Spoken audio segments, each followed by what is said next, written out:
So when going forward, bro, I got so many dope producers I'm gonna be working with. So many people that like I just got a Wino Willie pack.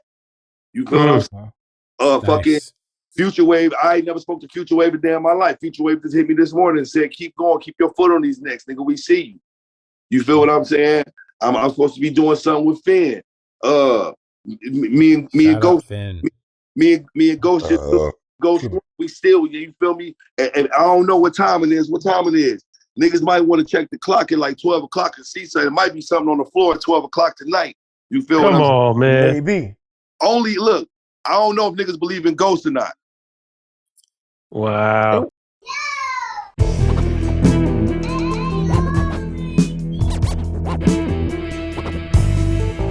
You are now listening to the Abyss Podcast with Carl the White Monk, Primo Jab, and Luki Cage. Hip hop on a higher form. Going further down pause, further down pause, further down pause. Tap in. Yeah. Hey, yo, boom. Boom. What I'm gonna say? In the words of my mother, there's a lot of people in here. So in the words of my mother, she says, nothing but a gangster party. Ain't nothing but an M&F-ing gangster party. She don't say motherfuckers, you say M&F-ing. So boom. I say M&F sometimes. I love saying M&F-ing, yo. Shout out to my mom. Shout out to my motherfucking moms out there. Big up to my motherfucking moms, yo. She out in Cali. You know what I'm saying? But anyway, you made it to the episode of the end of the year special. You know what I'm saying? Boom, boom, boom. Episode 70 of the, of the Abyss Podcast.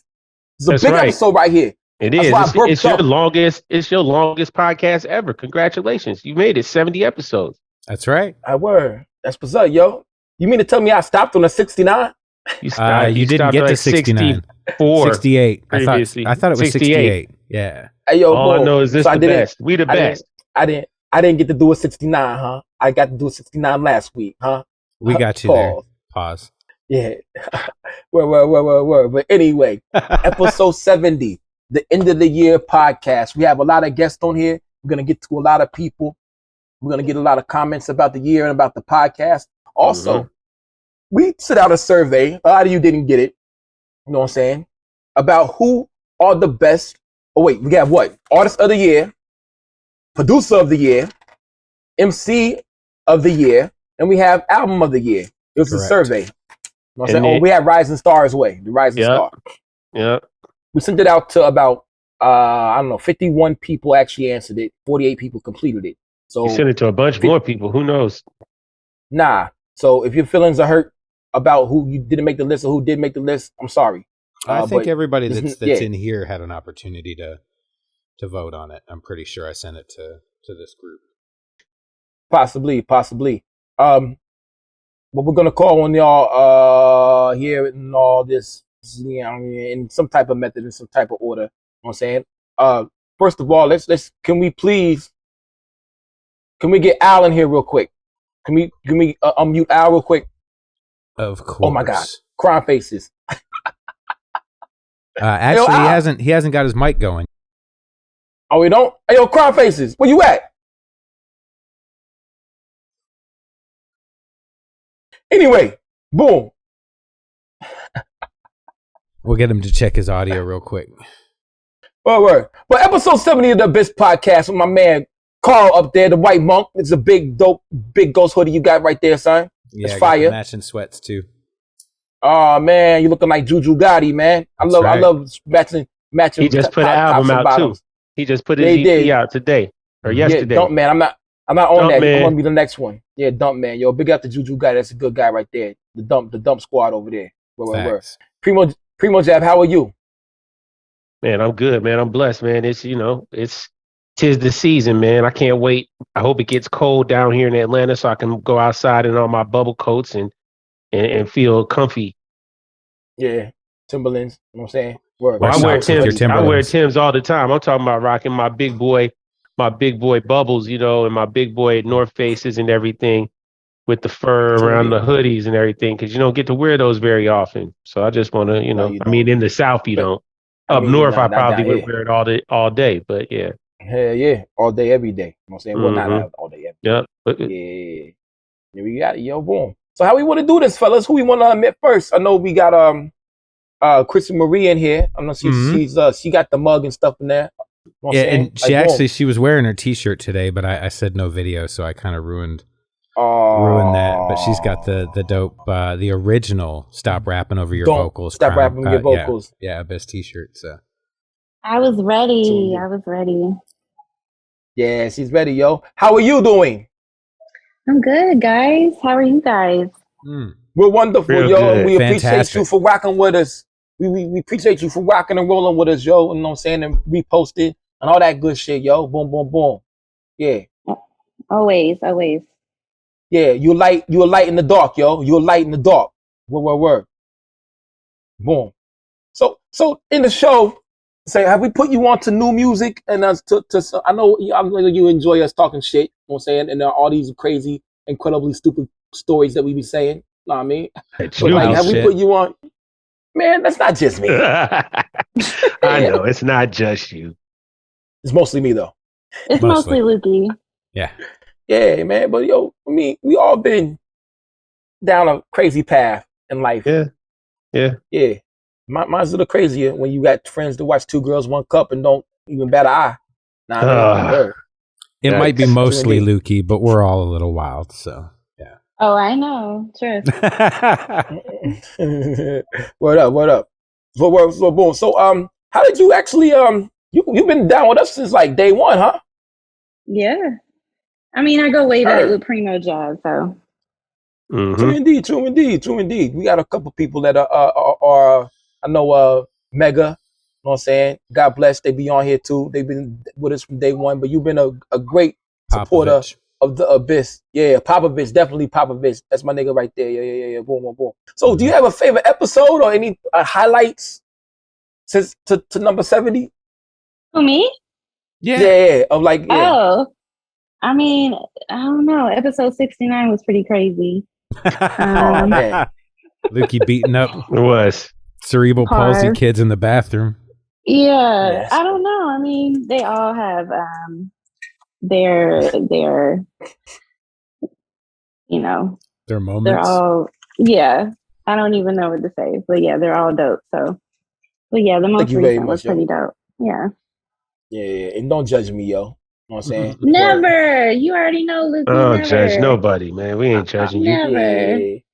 I got Fighting some the crazy handicap stories dude too. Don't let the innocent face fool you. Word up, yo. I got an innocent face a little bit too. Well, I look like a choir boy. You know what I'm saying? A little bit sometimes. Yeah. Word. Not really. Nah. Not really.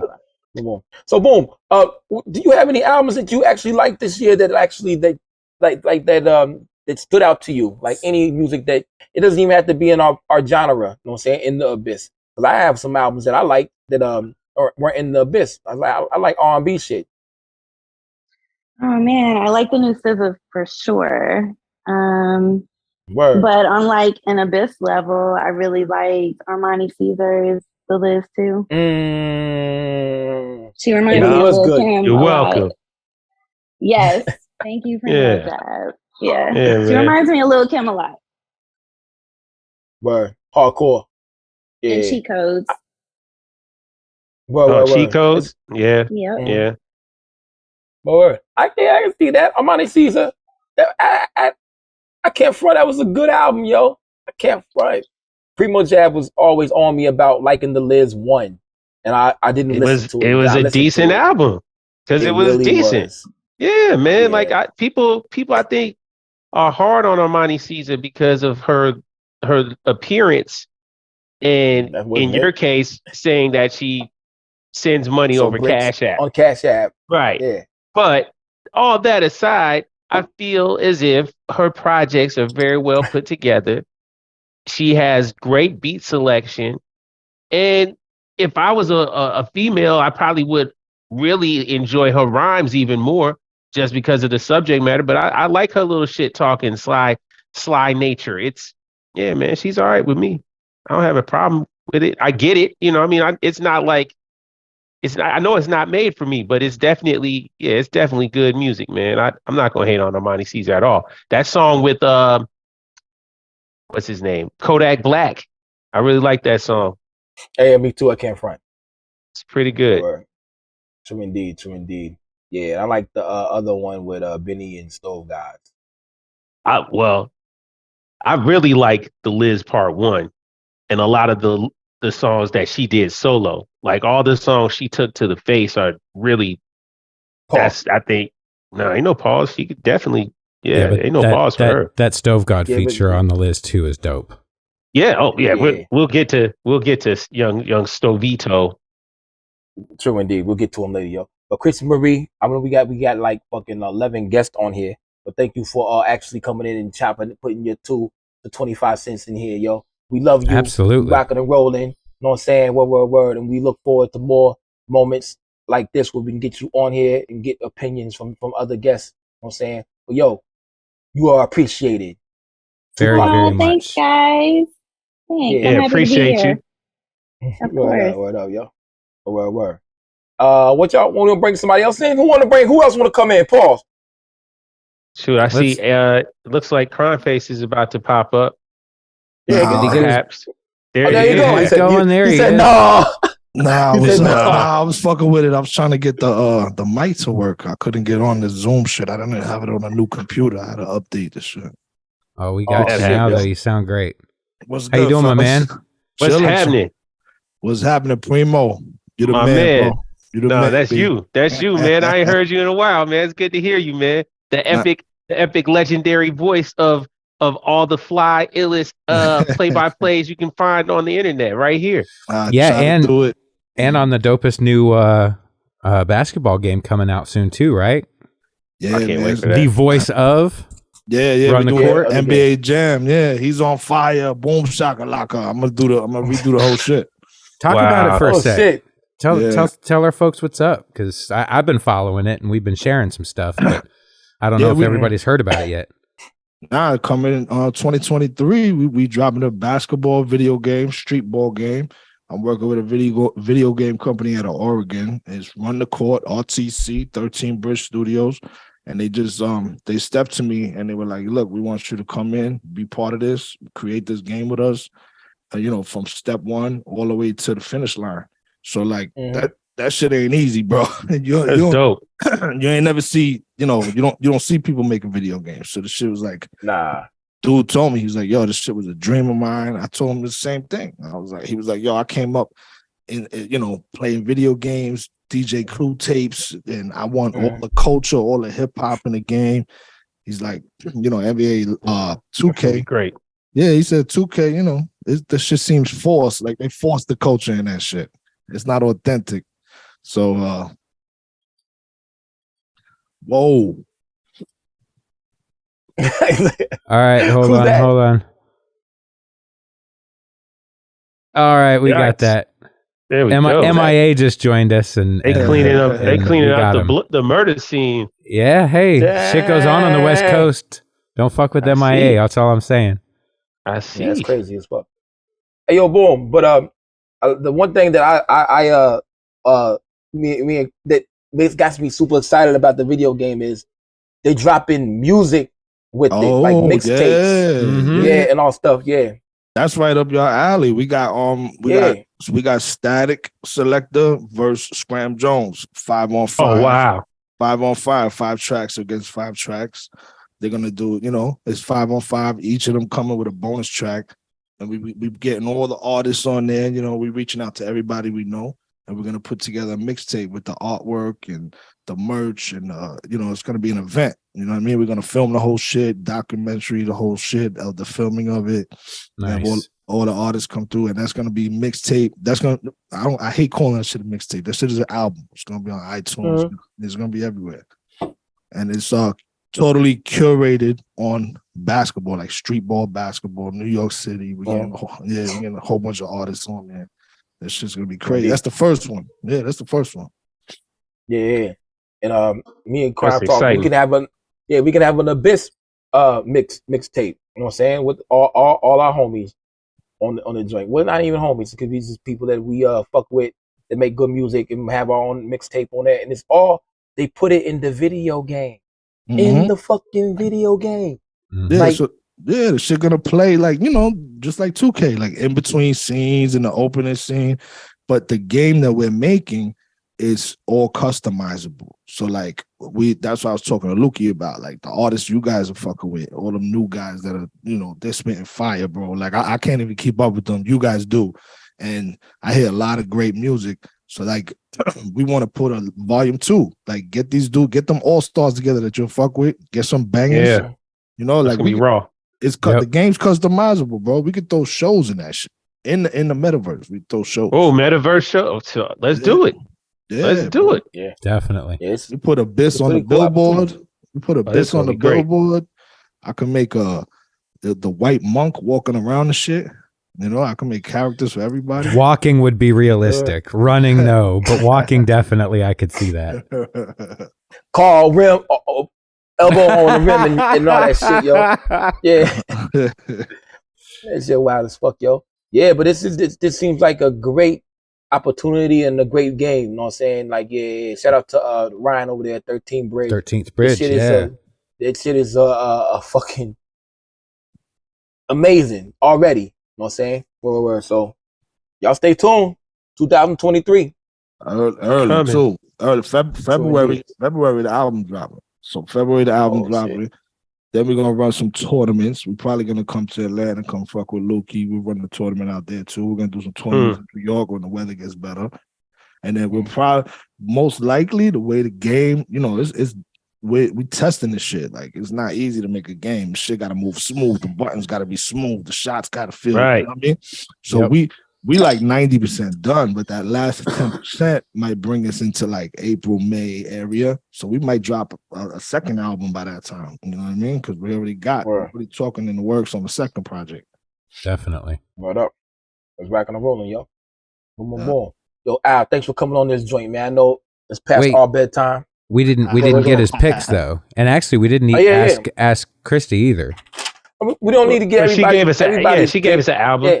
Okay. We don't get everybody because low key we don't want to expose people too, yo. Because they be like, you gotta vote for me. I got picks. I told them to come ready. Okay. Yeah, I'm prepped, man. I might be a little biased and don't hold it against me to any of these artists that's listening to it. I might not be up on you yet. We're all biased. It's cool. Nah, because Lukey puts me on the shit. And when after he recommends something, I listen to it, I'll be like, oh shit, yo, that's it. Because I got an open mind.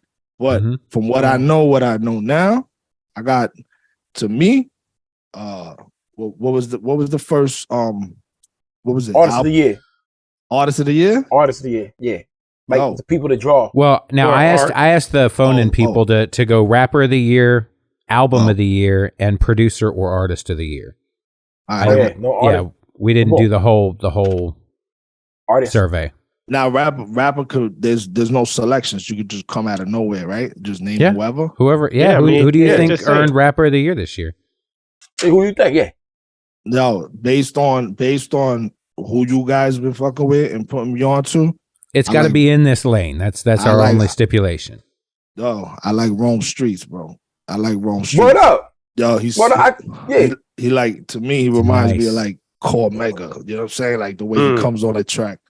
That shit he did with West Side, was that Big Al, whatever that was? I think it was Big Al, West Side. When he came on that, when he jumped on that, I was like, oh shit. And then I started digging into his catalog, and yo, he's serious. He's a spitter. He's a real spitter. True indeed. Yeah, he is. True indeed. I remember we was DMing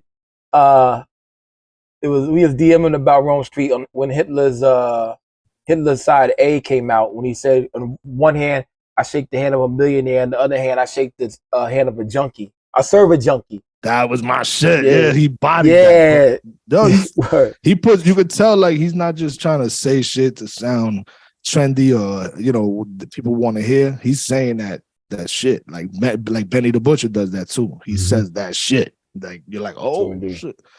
So then, all right, so that's rapper. Artist, what's the next one? Album. What was it? What's your album of the year?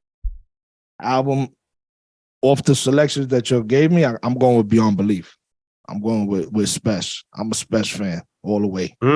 Okay. Word. And if you're going with Producer of the Year, it stays with Spesh. It stays with him. He makes the beat. Oh shit! Yeah, yo, he makes the music. Look, like I said, Like I said, I don't know. I don't know what you guys are a little deep in it. You might know more than me. But but this is off of how you feel. So no, face value, because I'm saying y'all might know like a secret guy that's pumping out fire beats right now. I don't know, but Spesh, bro, beyond belief. Right before that, he did 7 shots, and I just like the soulful. And then he comes lyrical. The beats are soulful. He comes lyrical.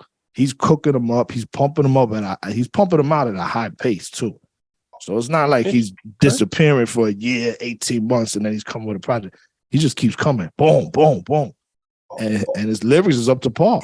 His lyrics is standing with his beats. You know? Hey, fair enough. Hey, yo, Big Scoop said something in the chat, yo. He said, Benny brought Spesh. Benny brought Spesh out in Charlotte. Place flipped. Yeah, I'm sure. Yeah. Yo, Spesh was out here. Yeah. Spesh was out here. He was they did a show in Staten Island about a month ago.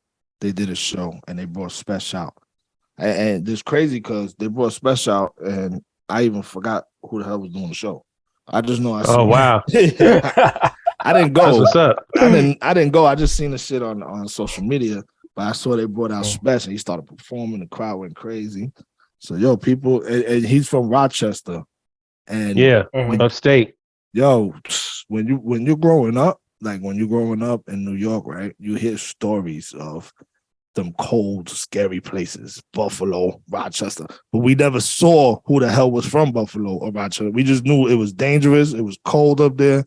And then when these dudes came out, Conway and West Side and Benny and then Spesh from Rochester, now we get to see the faces that was from these creepy places. You know what I'm saying? Wow. Yeah. Wow, that's dope. That's dope hearing that perspective on it, man. That's crazy. Yeah, like think of West Side, like how colorful he is and his voice, and then Conway, half his face is fucked up, and then Benny spitting the drug dealer shit. Like these are the guys that were up there that we didn't know who the hell was up there, why it had that reputation up there. Definitely. True indeed.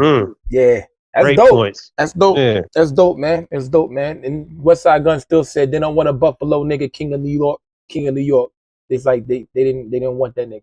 I'm saying as a king of New York. They definitely don't. That's a bold statement, but yo, because you got the boroughs, you got Brooklyn and Queens. Everybody's gonna say they're the king, but West Side pointing. They're never gonna say it's Buffalo.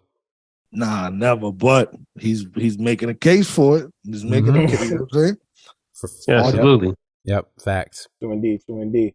Well, we're gonna get to the next guest, man. But thank you so much for coming on the joint, son. Yes, you got it, so fellas. much for everything. Yeah, peace out. Peace, crime faces. Peace. Word. Yeah. Later, y'all.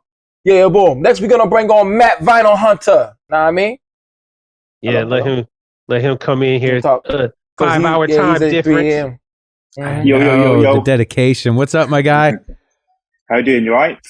Yes. How are you, my dude? I'm good. It's 3 a.m. here in London. 3 a.m. 3 a.m. So, but I appreciate you inviting me on.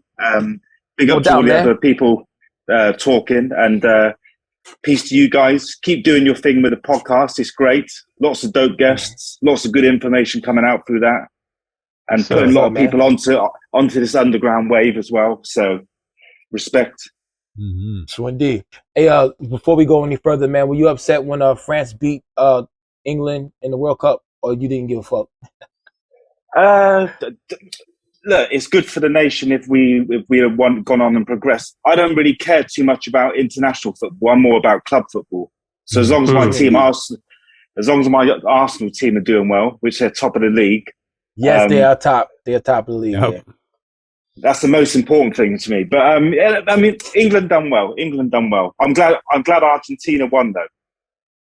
Yeah, just wow, that's major. Out there, son. I think the whole World Series was, or the whole World Cup was fantastic though. I mean, it was just a lot of action, a lot of really great close games, penalty kicks, a lot of upsets as well. Oh yeah, absolutely. Indeed.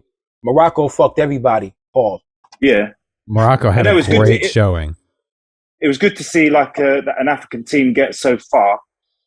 But then technically, if you look at France, most of their players are African, so they got to the So at the end of the game, there was just Africans in the game. I was like, you see this? I was like, yo. Then like no immigrants in France, huh? No, we don't want you. No, you can you're play. not.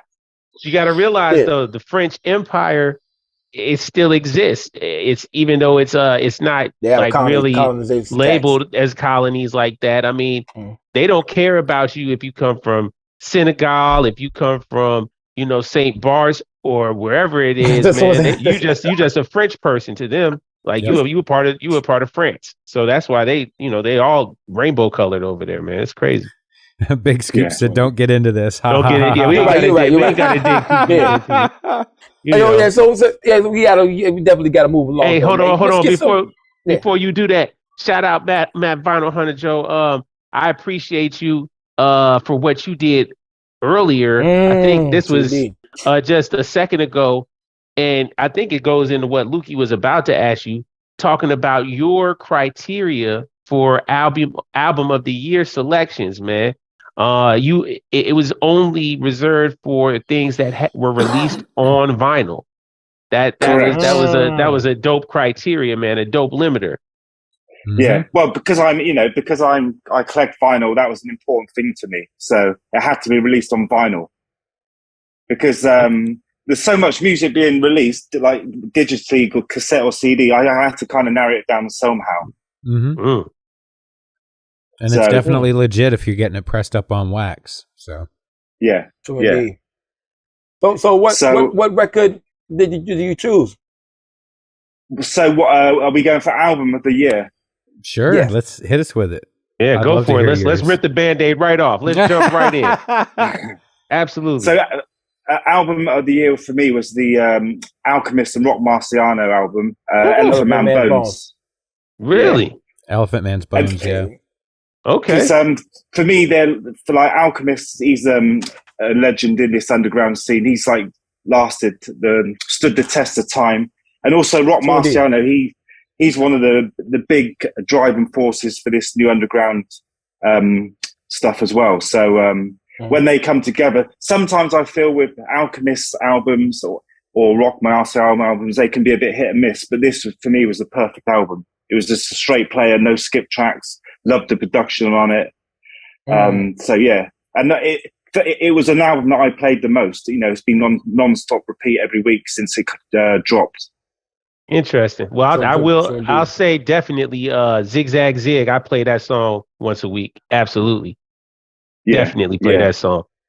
That's probably one of my favorite tracks off the album. Yeah. That's one of my favorite songs of the year. I thought that Rock Marcy had the best catalog in hip hop history until he got to Rock St. Marcy. Yeah. Really? Yeah, but you can't one album that you admitted later on that you did go back and like. But I ain't still ain't like it more than he dropped. Marcy it ruins the whole catalog. He dropped 4. No, it doesn't ruin it. I said I thought he had the best. The best. The best. I can't wait till we talk to Big Scoops. The best in doesn't mean it sucked. I just think that then somebody else, or I went back and reverted to somebody else, like had a better catalog than he did. But he dropped 4 in a row that was just like flawless to me, yo. Yeah, so yeah, Elephant Man's Bone was good too. It's one of my favorite Alchemist in Alchemist albums. Collabo is one of those. Yeah, definitely their best collab album. Yeah. So what else go ahead. So no, go on. You was going to say what else? Who you got for MC of the year, and what was your criteria for that? Just dope projects. So MC of the year is a continue from my last pick from last year. So I had Mickey Diamond as Rookie of the Year, and he has to be, for me, the MC of the year.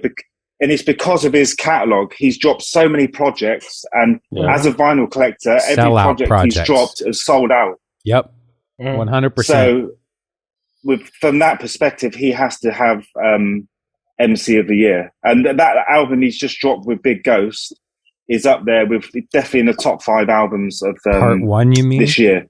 Part 1. I know, but I know there's part 2 coming. Man, before the end of the year. If they drop part 2 next week, man, and they're it's gonna. crazy. I promise you. Or this week, by the time this is out right now, oh man, you crazy sons of bitches. I'm staying in my big ghost until it drops. So he's gonna be pretty stinky if he waits too long. My opinion on this though, if they drop it at the end of the year, it's too close to the end of the year to you to digest it and say that it's album of the year. If you know what I mean. But that's if either of them were going for that, and you know, I would say from Mickey's standpoint, he's just putting out bars. He's just trying to top the last bar he wrote. You know, it's that same mentality that Rome has. It's, you know, I can't rest. I've got to just push limits. As far as you know, BG goes, I think he just wants to work on stuff he wants to work on. Yeah. So I think he loves the appreciation. He loves the support, but you kind of have to do that shit for yourself first and foremost. Yeah, they're both just concerned about dope projects, period. I think Mickey, for example, don't care about an album of the year run more so than he cares about being like the best, the illest MC of the year. Oh, he cares about rapper of the year. I know he does. Yeah, we know he cares about that. But Big Ghost, like you said, I agree. I think he just cares about putting out dope projects that he really, really loves to make. So yeah, I think we're gonna be blessed if they come with a part 2. Oh man, that's gonna be good. I'm into that. If there is a part 2, which it's no big secret, that's a first. That's the first for Big Ghost to do 2 back-to-back collaborative albums with an artist. So that just shows. I don't think no one ever did that. Yeah, that shows how good Mickey Diamond is at the moment. Well, didn't he do 2 back-to-back with Conway? Yeah, but not back-to-back. Well, yeah, you're right. I guess it wasn't back-to-back. But yeah, you're right. Yeah, I guess he hasn't done one straight after another. Yeah. Right, you're right. So so Mickey Diamond is my artist of the year. He's gone from rookie of the year to artist or MC of the year. All right. Yep. Pretty dope picks. I would also just like to add to that I really felt like out of everything that Mickey dropped this year, and it was a lot, it wasn't filler. They were really, really quality. Bulletproof bathrobes, No Liquor Before 12. And his name was Gucci Death. Ghost. His name was Death. I mean, we're talking solid. There are a lot of people that put out a lot of work this year. And I don't want to knock any of them, but I don't know of an artist that consistently hit on every release and put out as much as Mickey did this year. So and sold out all them shits. He's put out quantity and quality, because there's a lot of artists out there who put so much stuff out there that it's, half the time it's a load of rubbish, and you kind of lose track of what they're releasing. He drops solid albums. He doesn't release like an EP or a single here. He drops solid albums, and that's the beauty about him. Rather than so where you stand with Mickey. Absolutely. Good answers, man. Definitely. Good answer. So Matthew, thank you for joining us, man. I know it's real early over there, man, but we're going to get on here. Yes, thank you so much, my dude. We got producer of the year. Go ahead, get it, bro. Get it in real quick. I want to pause. Yeah. Bro, so quickly, producer of the year. Last year I had Big Ghost. I can't do Big Ghost again, even though he had a good run. I'm going to go with my man Future Wave. Yeah. Okay. That's accurate. So you're not allowed to pick the same person 2 years in a row? I mean, well, you can. But the album he done with Boldy James, that 1008, again, that's up there, top 5 album. And also the Danielson album that a lot of people forget because it was dropped on the very 1st of January. That's right. Tizu. Oh, so, no, I didn't forget. They didn't forget about that album. They didn't forget about Sun Tzu. Yeah, Sun Tzu and the Wave God. It's just and the Wave God, amazing album. Yeah. Yeah, they so didn't forget about it. Future Wave and then Big Ghost close second. No doubt. I mean, so you right on it. I mean, you honestly, your opinions are a lot with the other people as well. So yeah, we're gonna get into these results of the survey a little later, yo. We're gonna get to the guest first. Yeah, we're gonna talk about that. We want to talk to y'all first. Hey man, rest up, man. Enjoy. Appreciate you spanning spanning the pond and coming to kick it with us real quick. Thanks again for having me on, and No doubt. and I'll tap in and hear everyone else's answers as well. So big up. All right, be safe. We love you. Salute to you. Hey yo, in 2026, World Cup is in North America. So if you wanna come out here and kick it with me, they got games in Atlanta. Yeah, well, we got you, Matt. Definitely. We got you. I'll be there. Yeah. We'll take care of you. I can rap the drain pipe. Oh my God, we can have a concert. Peace. Word. All right. Who else gonna get in next, yo? Who else wanna put in there? I know. Get in Jay. Get in Jay because he has to go to school tomorrow. Yep. Yeah, he got to work. Jay, are you with? There he is. Hey guys, what up? What up? Carl, what's happening? Can I say something real quick? What up, Jay? I want to say something real quick. Yeah. You guys hear me? Can I say something real quick? Go. Yeah, we hear you. Yeah. I want to say something real quick. Excalibur! Stunado. No. Okay. No. I don't want to yell at that loud. You know what I'm saying? I don't want to yell at that loud. People, Yeah. Yeah. How you feeling? And just in case people hadn't seen the episode, Jay has been on an episode. He is the lead singer of Mind Force out of New York. Hell yeah. Yeah. What up? Hardcore band. Incredibly great hardcore band. Yeah, definitely. So, shout out. Yeah. I'm doing good, guys. True indeed, bro. You rocking and rolling, bro. Hey, let's get to some of these picks early. You know what I'm saying? I know we got a similar taste in music. I know one album that you liked and I didn't like that much, but I ain't gonna say that dude's name because I don't want to. Yeah. Anyway, boy. Yeah. So, boom. Let's get to these highlights, bro. What is your album of the year choice? What you think? You know, man, this was a amazing year for music, right, fellas? Absolutely, it was. True indeed. Unreal. And like too much. Was just so much stuff. It was I would take notes and like listen to stuff later in the week after it came out. But you have to. You know, I loved the Danielson Future Wave album from the beginning of the year. I loved all the big Ghost shit, especially this new Gucci Ghost, the Milano Constantine. But Pay the Ghost was dope. I gotta tell you, after the record that was my favorite record of the year, you know, when I first heard it, I didn't love it. I liked it, but I didn't love it. And it's just so interesting how now it's my favorite record of the whole year. And I think it's Rock Marcy and the Alchemist. Ooh, that's two. Okay. Interesting. That's the Elephant Man's Bones. I feel the same.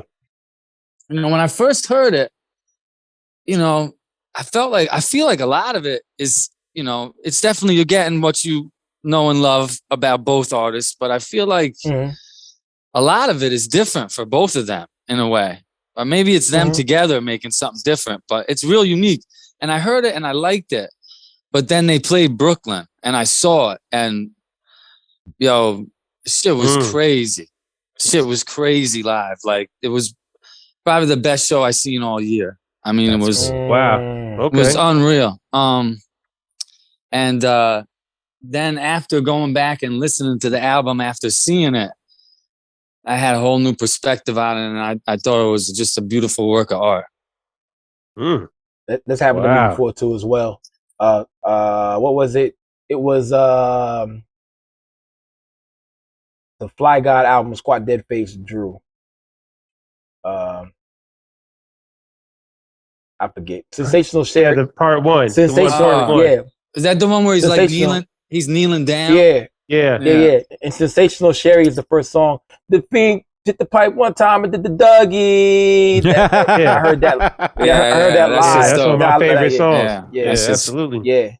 Yeah. So I heard that live, and then all of a sudden it was like, oh, I got to go back and listen to this album. And I love the album. So that's happened to me before as well. True indeed. Yeah, so right now people have said Gucci Ghost and Elephant Man's Bone, and that's definitely on our list right here. The Gucci Ghost, the Gucci Ghost is just off the chain. That shit's crazy. So good. I mean, that came out of nowhere. I mean, I love the Milano Constantine. It's a nice surprise. Mm-hmm. That shit came out of nowhere. Just boom, killed everybody. Well, and just to recap, not to take away from, you know, any other producer, but Jay Skis, Knowledge the Pirate, Conway, Milano, and Mickey for possibly 2 just this year from Big Ghost. Big Ghost put in work this year, man. I think that's production-wise, they were all bangers. Prolific. True indeed. It's a good resume for the year, man. He was busy. And we're talking about Fly God is an awesome God. You know, we got to continue. Fly God is an awesome God. Yeah, we got to continue. For whatever reason, that title continues to elude us. This is the second week in a row we've done that. Fly God is an awesome God. One of the best West Side Gun albums there is. Fly God is an awesome God. Absolutely. You know, you mentioned producers. For producer of the year, for me, it was between Big Ghost and Future Wave. Okay, yeah. True indeed. Yeah. Just because they were both prolific, but also the quality. But yeah, that's what got me as well. For me, I'm, you know, Big Ghost might be my best artist of the year because I loved his covers he drew, especially the painting. Oh, that was you. That was you who wrote that in. Yeah, especially the Triple Black Diamonds 2, the SD-NAC. That's right. He did draw that cover. That's just crazy. Right. I got the shirt. Shout out to Vino, man. He sent it to me. Yeah, so then I would give producer to Future Wave just because I feel like like I said, Big Ghost came in the room, he killed everybody, but I think he's done that before, years past. He does that a lot. Like consistency is one of his greatest strengths. He's amazing in that department. But I don't think Future Wave has had a year like this. Like he's working with a vast array of artists now, really expanding the artists he works with. Boldy, he's got one coming out with Ito soon, I believe. Yep. Top of the year. And I feel like Sun Tzu was possibly, it's up there with one of the best, if not the best Danielson albums he's ever done. And he's had a bunch of joints on some shit like that Triple Black Diamonds joint we just brought up. He's got some shit on there too. Yeah. So true. He all over the place, not me. Or yeah. I mean, Big Ghost is doing his thing. The art, drawing that Uncle John cover. You know what I'm saying? That was pretty dope as well. Yeah. Go ahead. He can do it all. Like he's one of those guys. Like in hardcore, I play music with a lot of guys that can like pick up the guitar, be ill on it, go on the drums, be great, play the bass, and after a while, you're like, man, fuck this guy. He's just too good at everything. He's just too good at everything, and that's Big Ghost. It's crazy, man. I mean, pretty soon, I don't know. Are we ever gonna hear him rap? Because I bet he's great at that too. Probably not. If he does, he's gonna rap. He's gonna rap with like a voice alter. Yeah. Big Ghost. He's gonna sound like that. What if Big Ghost is Benny? I don't know. I just be stupid shit, That'd be wild. I do want to say though, I think Future Wave. I agree with you for the most part, but I do think he had an incredible year last year as well. He definitely did. And he was definitely one of my contenders for producer of the year last year. And As the Crow Flies. With 36 Cypher and Danielson, another, and those two made it very difficult for me when I was choosing my album of the year and producer of the year. For me, and I'll get to it later, but I've already had my rapper of the year kind of sewn up for a little bit, but I really toiled over the album of the year and the producer of the year because Future Wave did. He really just crushed this year. It was a really great year. But I do think he was really solid last year too. It's not new. He did elevate who he worked with though, for sure. The Boldy, stuff like that is great for him. Indeed, yo. Boom. Hey, yo, Jay. Thank you for coming on this joint, yo. We're going to get to some more guests here. We got 9 more people in the waiting room, man. Guys, peace. Thanks for having me. Peace. Thank you so much. Thank you, man. Thanks for staying up late. Yeah, salute, Jay. Man. Yeah, no problem. Got to grade these papers. Peace. Hey, yo, let's get Big Scoops in here real quick, yo. I know he died to talk some shit. Yep. Absolutely. Yep. And he's been in here for a while. He joined in real early. So. I like what I'm hearing so far, man. Yeah. I like what I'm hearing. Man, I'm happy to even fucking talk to you cats. Yeah, and shout out to the Big Scoops. Show. I got to meet the Big Scoops in South Carolina at the tattoo show down at Triple Threat. Super cool dude. My guy, thank you. Popovich. Yeah, Popovich. Yeah, we had a blast. MIA was down there. It was great. But yeah. So what do you got, my man? You said how long I've been listening. I'm like, Popovich fucking, let me tell you, man, he found me. Seriously, man. Out in Charlotte, my wife was saying, you lost your music friends. You know, you're fucking wilding out. Pop, we started talking. I started getting into the, you know, kind of the fucking cast when you guys were ending the other one. But, oh man, I'm so happy to be back. You know, you guys putting the fucking heat out there, and it's inspiring to see you contributing. Thank you so much, man. Yeah, because you contributed in this way. And it's like, for me, you know, I had a label. I think I'm a dope MC, but I'm old and fat and white. So what's my role? You know, the role is I like to be part of the story. So when I find these cats that are like on the burn, I'm like, what do you need? So I found a lot of fucking really dope artists through this platform. So it's been a pleasure and an honor. Dope. So thank you. That's what's up. No doubt, man. We here for y'all, man. We here for you. Absolutely. You know we rocking and rolling and bouncing, my dude. Word. And I'm glad we got you on here too, man. Word. Yeah, Popovich, my boy, yo, that's my man right there. Yeah, that's a great dude right there. Big Gino, that's a fucking got the guinea name, Big Gino. Hey, Gino. I like Wu-Tang. Oh, I like Wu-Tang. First time I met Gino, I think I ripped fucking Protect Your Neck, fucking beginning to end. Oh shit! Yeah, you know Wu-Tang has made a lot of friends. Instant friends. Absolutely. Wu-Tang has made a lot of friends over there. Wu-Tang is for the future. Made a lot of friends. Dude, a lot of friends. I'm from Staten Island, man. I graduated high school in '92. You want to talk about Killer Bees? I'm Wu Gambino, man. Wu Gambino. But seriously, thanks. I lost my virginity to Wu Gambinos. Thanks for plugging, though. Thanks for plugging for these kids. It's important. So we did, yo. Whatever, Primo Jab. Anyway, let's get to these picks, man. What you got? It's only a matter of time. Whatever, man. Let's get to these picks. Big scoops, though, man. Who you got for MC of the year? MC of the year. Who? Throw it on us real quick, Paul. I mean, hands down, the most hungry MC in years, Mickey Diamond. I mean, with something to prove, telling those silly stories, painting those fucking those movies. He did a phenomenal job this year, from adrenaline to what's going on here at the end. I mean, Gucci goes. Salute to that guy, man. That's being serious about your career and being an artist, and you don't see someone step up like that too often. So yeah, Mickey Diamond he's that dude, man. I'm rooting hard for him and that whole crew. Yeah, definitely, man. 100 emoji.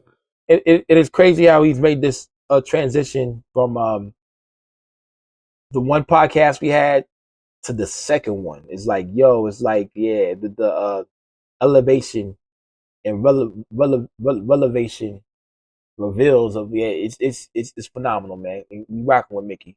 Yeah, what you got for go ahead. No, what's up? What's next? What we got? Producer of the year. All right, this is gonna be the boo pick. It's the boo pick, but you know what? I fuck with Craven. I like the music Craven's making, and sometimes Nicholas Craven, and he's not always working with the best artists.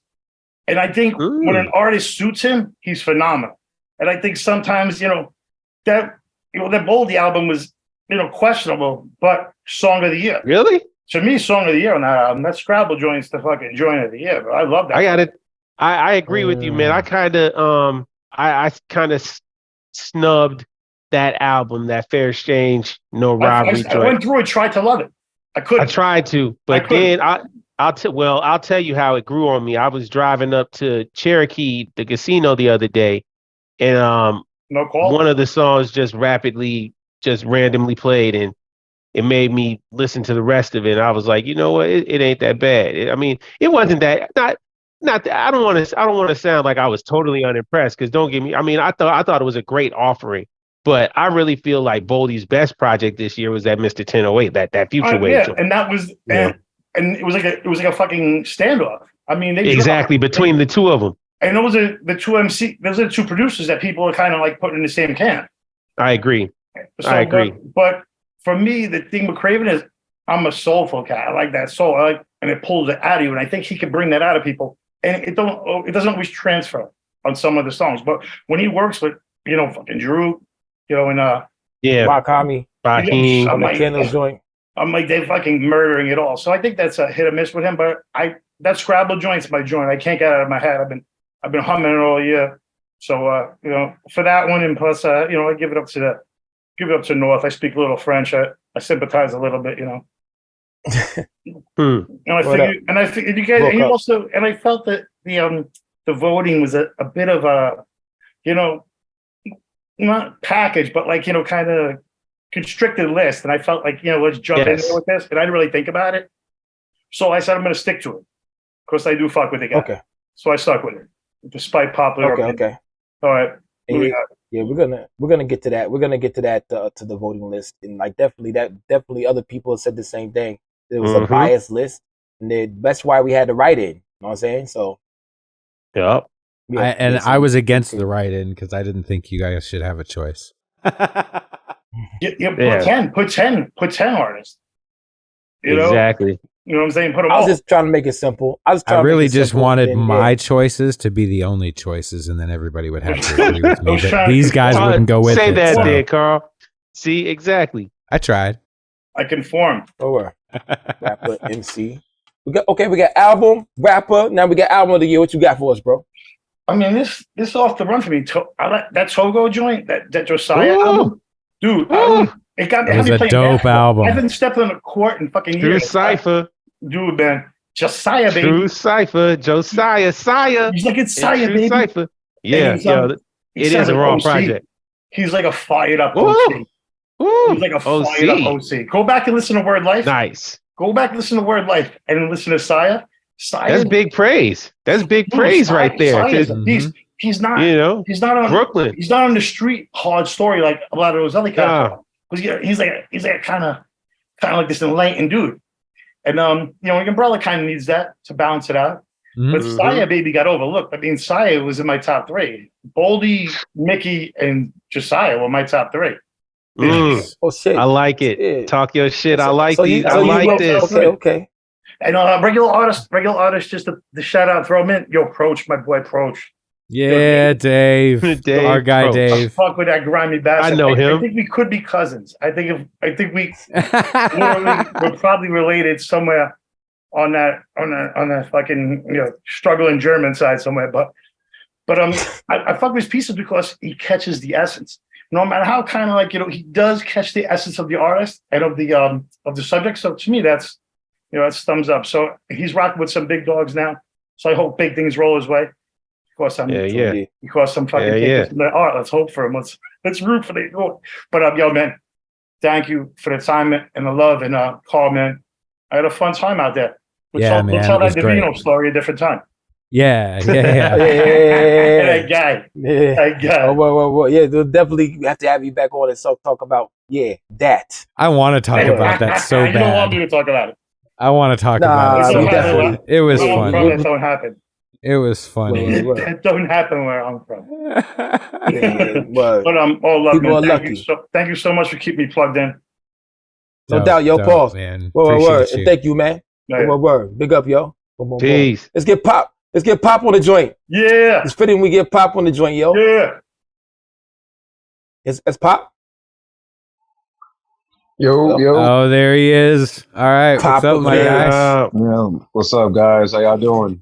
Yeah. We good, chilling, bro. Man. We good. We here, man. How are you? I'm good, man. Hanging out, man. Just hanging out. Yeah. You got Ace with you? You got Ace with you right now? Nah, man. Ace showed out tonight, man. It was bedtime. He was not thrilled about it, so he was. He's sleeping right now, though. Thank goodness. But yeah, he showed out, man, for sure. We have a full-on toddler, like tantrums and stuff now. Oh no! Oh, yeah. My daughter, but very mild. My daughter, very mild. Yeah. Very mild. My daughter will push my hand away if I try to grab her. Yeah. I'm like, what the fuck? What the fuck you doing? Yeah, absolutely. They're little people, man. They're like, yo, get off me. They're little people, man. Is there a button we can push to make them stop? Is there a button we can push? Yeah, no, I like this size right here. The course is set, Lukey. You just have to hang on for the ride at this point. They say it's gonna go by fast. I mean, I already tell you. I mean, like already my guy, man. Like it's already kind of flying. I see my little guy changing, man. He's stretching out a little bit. Saying he's getting skinny. He had that he had that baby chub on him Yeah, a little he's bit. chub, yeah. You know what I'm saying? But now, he's kind of like, thinning out a little bit, kind of stretching, man. So it's, and he's like kind of starting to favor me a little bit more now. So, that's always, it's always a plus. Big Fruit said kids are habitual line steppers. They really are, yo. Oh, yes, they are. Habitual. Boom, boom, boom. Some shout out to Charlie Murphy on that one. True indeed. Man. Let's get to these picks real quick, man. Like MC of the year, who you got, bro?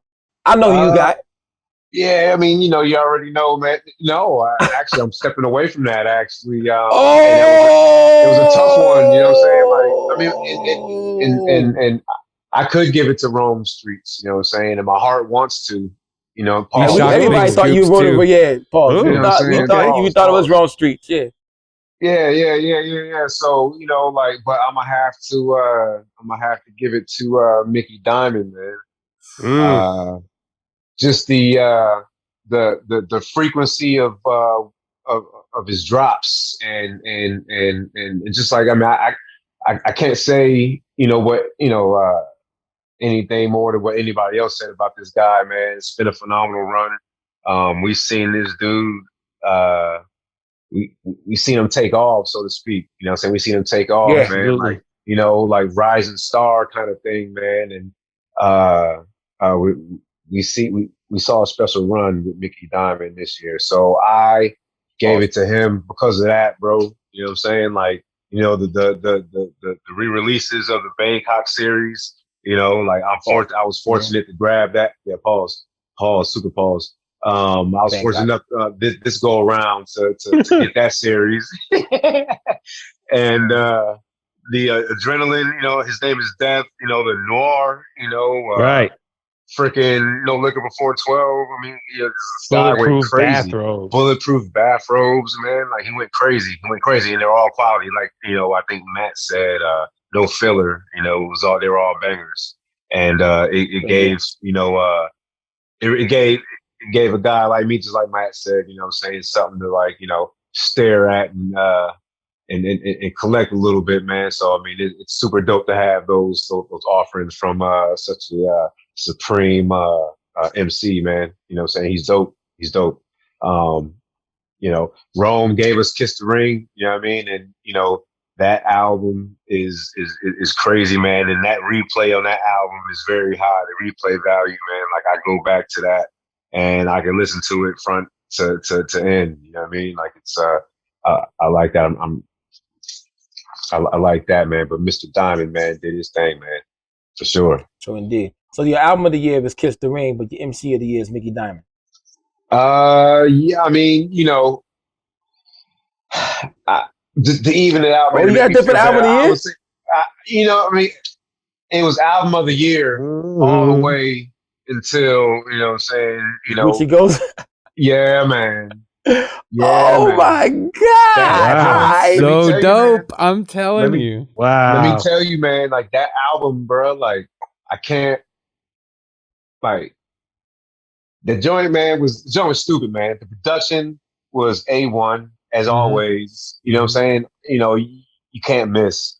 And Mickey, he elevated, like, to cap it off, the year off with this release. His game elevated on this release too, man. I swear to goodness, man. Those bars were next level, man, on this joint, man. He did his thing on that.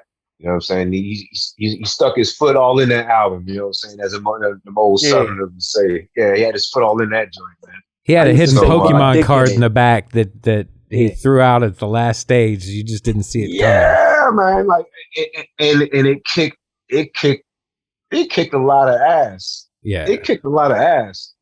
No question. Yeah, I mean, no question. He said he said what he's gonna do, and he did it. Yeah. And he said that shit underneath the top 75 shit he did. Let's get to the last joint. What about the producer of the year? Who you got? The producer, man. I mean, Future Wave is my guy. I love Future Wave, man. Pause. But I'm gonna have to run with Big Ghost, man. Wow. Okay. And he gave us 5, bangers this year with the J Skis, Authenticity Check, what has been Knowledge to what has been Pirate. blessed can't be cursed. Wolves on Eating Shepherds, Pay to Ghost, Gucci Ghost.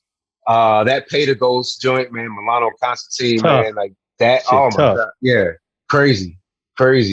And we already know what we feel about Gucci Ghost, man. But you know what I mean, like Big Ghost, man, he doesn't miss, man. He doesn't miss. So I feel like, saying I kind of like open up my ear and I, open up, saying a little bit more, I'm real meticulous with who I like and what you know what I mean? And so with this year, it was a lot of, I'm not going to say surprises because these guys are just high level guys. But for me, in my listening, it was definitely kind of on a different lane, man. This year for me, man. But all good stuff, though. You know what I mean? Good shit, yo. Great picks. Well, we think, yeah, definitely, man. I was just so surprised you did not pick Rome Streets. Yeah, I think that says a lot. Beauty. Yeah. That's the beauty of this culture. There's a lot of music out there. A whole lot. So, and that's not taking anything away from Rome. No, because you don't have to pick him to still understand that he had an incredible year. Incredible. He had an amazing year this year. And we're going to talk about that later when we get down to the survey picks. True indeed. Okay, boom. Did I just click myself off? Let's get to another guest. Yo, Pop. Yo, you welcome to come on here anytime you want. Want to get your nut off. My guy. I mean, pause. Yeah, no doubt, man. I appreciate that. Best man. barber in the abyss. Hey, man, I in the appreciate building. that too, man. I'm working on it, man. Popovich Blends. Follow him on Instagram. Yes, sir. Popovich Blends. True indeed. We're gonna do something real. We're gonna do something real ill right here. MIA and Thyself. Pick a number between 1 and 5. Let's see who's gonna get to go last. Thyself and Thyself and MIA. Pick a number between 1 and 5. One of y'all. Yeah, MIA just left. Oh man, he out, huh? Man, you kicked him out. Man, you made him have to pick a number. Way to go. Did I kick him out for real? No, he's I'm coming just back saying in. Something. Yeah, he's coming back in. Let's get Thyself is here, Thyself. Man. Go with Thyself. Yeah, get him in there. Get him out. You get him in there. While MIA's microphone readjusts. Yeah, let's get him in there, yo. My bad. Thyself, my dude. Oh, he picked 5. That's actually the number anyway. That's fucked up. Oh, there you go. He picked it. Yeah, Thyself. Peace. Hello? Let's see if are you there? He's got to unmute. MIA coming. The number was 5. It was 5, man. And he actually did pick it. Because I'm basic. We'll get to you in a sec, MIA. Man, I could have picked in the middle. Once again, I am really loving the diversity of these picks. And I'm liking the similarity of the picks that I'm hearing as well. But I definitely feel like, Pop coming in with that upset and picking that guy over Rome. Sheesh, I see the trend. Trend. Here we go. Every Rome Street Records. Yeah, record. You got the records. Yeah. Oh, man. Are we in it? Thyself in here? Thyself muted himself again. Yeah, he went mute again. Don't you say anything yet, you. Go back on mute. Now I got him on mute. I'm keeping him tamped down. Thyself, we're going to talk to you plenty. Don't you worry about that. Yeah, he'll get his shot. Yeah, you're going to get your shot. All right. So MIA? MIA? Yeah, let's talk to MIA. All right, let's talk to MIA. I'm glad you wasn't on here earlier to hear this stuff. My guy. Who we won't name until later. MIA, what's going on, my guy? Another guy I got to meet out in South Carolina. Super dope dude, man. Oh, man, I appreciate that. First and foremost, shout out to Carl, man. Shout out to all the brothers out there. Shout out to Joel for throwing a great show. Yes. You know what I'm saying? When I seen the lineup for this shit, I contemplated on buying the ticket, and then I seen it, and I was just like, man, fuck it. I seen the majority amount of shit I had in my collection. A lot of these brothers I've been listening to for quite some years. It was only right, and I was already tapped in with Vino, so I was just like, let me just go out here. And it was just flew out from the West Coast. Yeah, all the way out from the 909 Inland Empire. IE. Yes, sir. IE. Yes, sir. Shout out to Mickey for shouting the city out. That was crazy. San Bernardino feeling saucy as sofrito.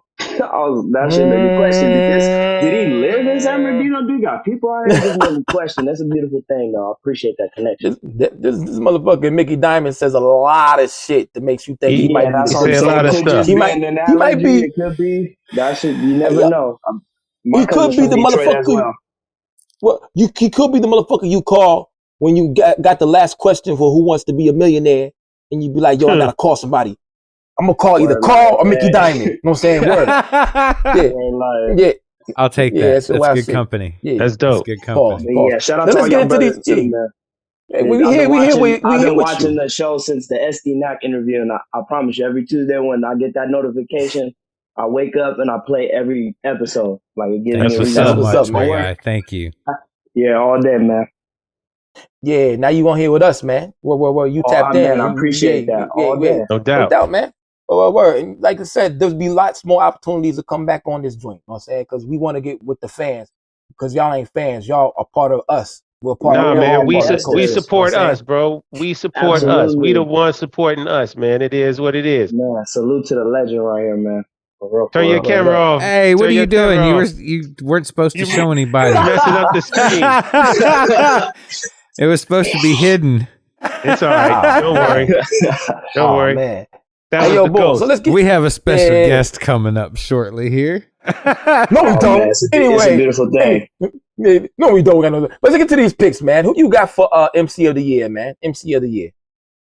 Oh man, there's definitely quite some people who came out with some work, but I definitely have to go with the fan favorite for Mickey Diamonds, man. With the cassette, the CDs, the vinyls, just with the timing and the short amount of time he does these drops and how consistent they are. Like, I done been in phases where I done cop some stuff in the bathroom, right, coming from lunch, buying it and going back to my work section and it's sold out. Well, wow. That's how it is. Yeah. That's real. It's all about the hunt sometimes with some of these collectibles and things like that. And I see that, but it just gets to show them at the end of the day too, when you get to meet these people, like how truly invested and love the music, you know what I'm saying, and what it stands for, and certain nostalgic phases and going through certain times with music, like it pushes you through. It's what gets us through the day majority of the times. Facts. So indeed. I fucks with it, yo. But yeah, definitely Diamond Dallas did his thing. Diamond Dallas, yo. Diamond Dallas. Yeah, DD. Son, but who you got for producer of the year? I had to narrow it down. Shout out Conductor. He did his thing.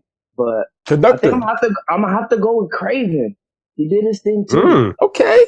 Craven did have a solid year. I mean, like old boy said with the Mark Hami and the Droog and the Fahim shit, it doesn't miss. But you know what I'm saying? He did shit too with Raz Fresco. Like it really caught my attention. Nick Craven 50 Wings with Elucid. I had that song on spin a lot this year. And just Craven did his thing. Shout out to Future Wave, and definitely my contender would definitely be Big Ghost. It ceases to amazes me every album he does, the production, how he fits it with these artists. Like, just shout out to the legend, man. He does this ill shit.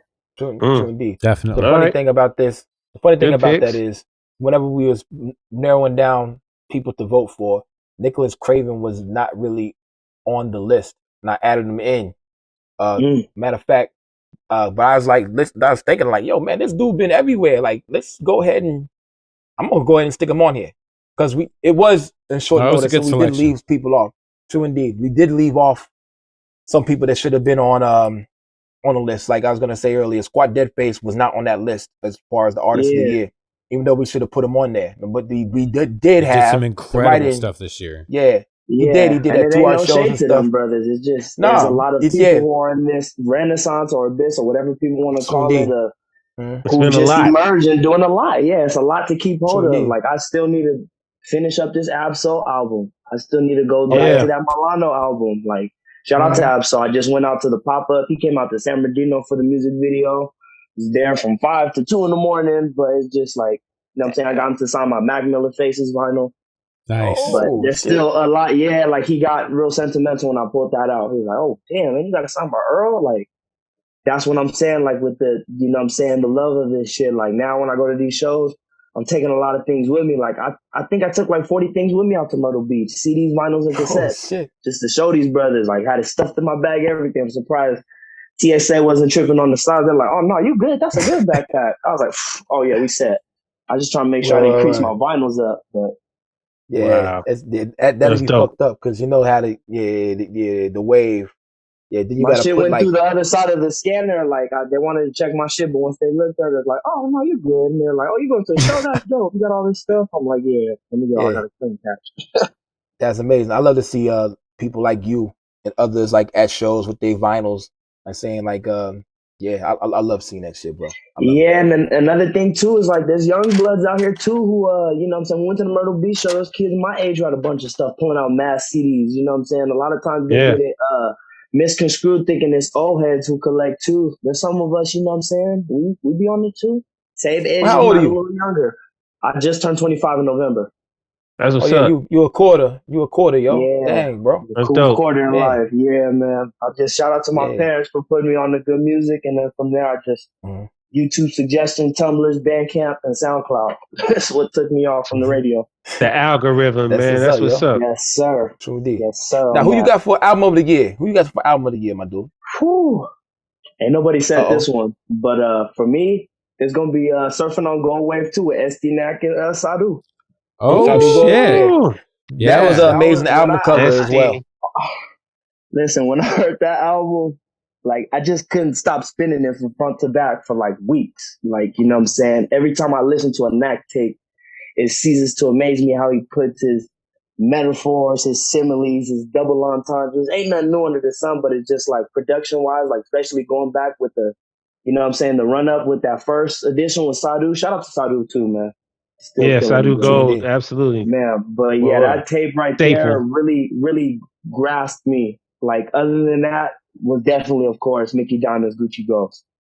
Front to back, no steps. I would like to think that SD-Nack was talking about that album when he was on our podcast and said he had just finished mastering it. I don't know if that's the case, but you never know with that brother. He's always doing something, but yeah, he could have been talking about I Want to Fuck Jada Fire or the other one that he just. Well, but he was talking about a producer that he had worked with a lot, and I've been going through some of the other episodes because I've been cutting clips. So I just rewatched that episode. It's but yeah, definitely that tape right there next to Mickey Diamond's that Sadu and SD-Nack tape front to back.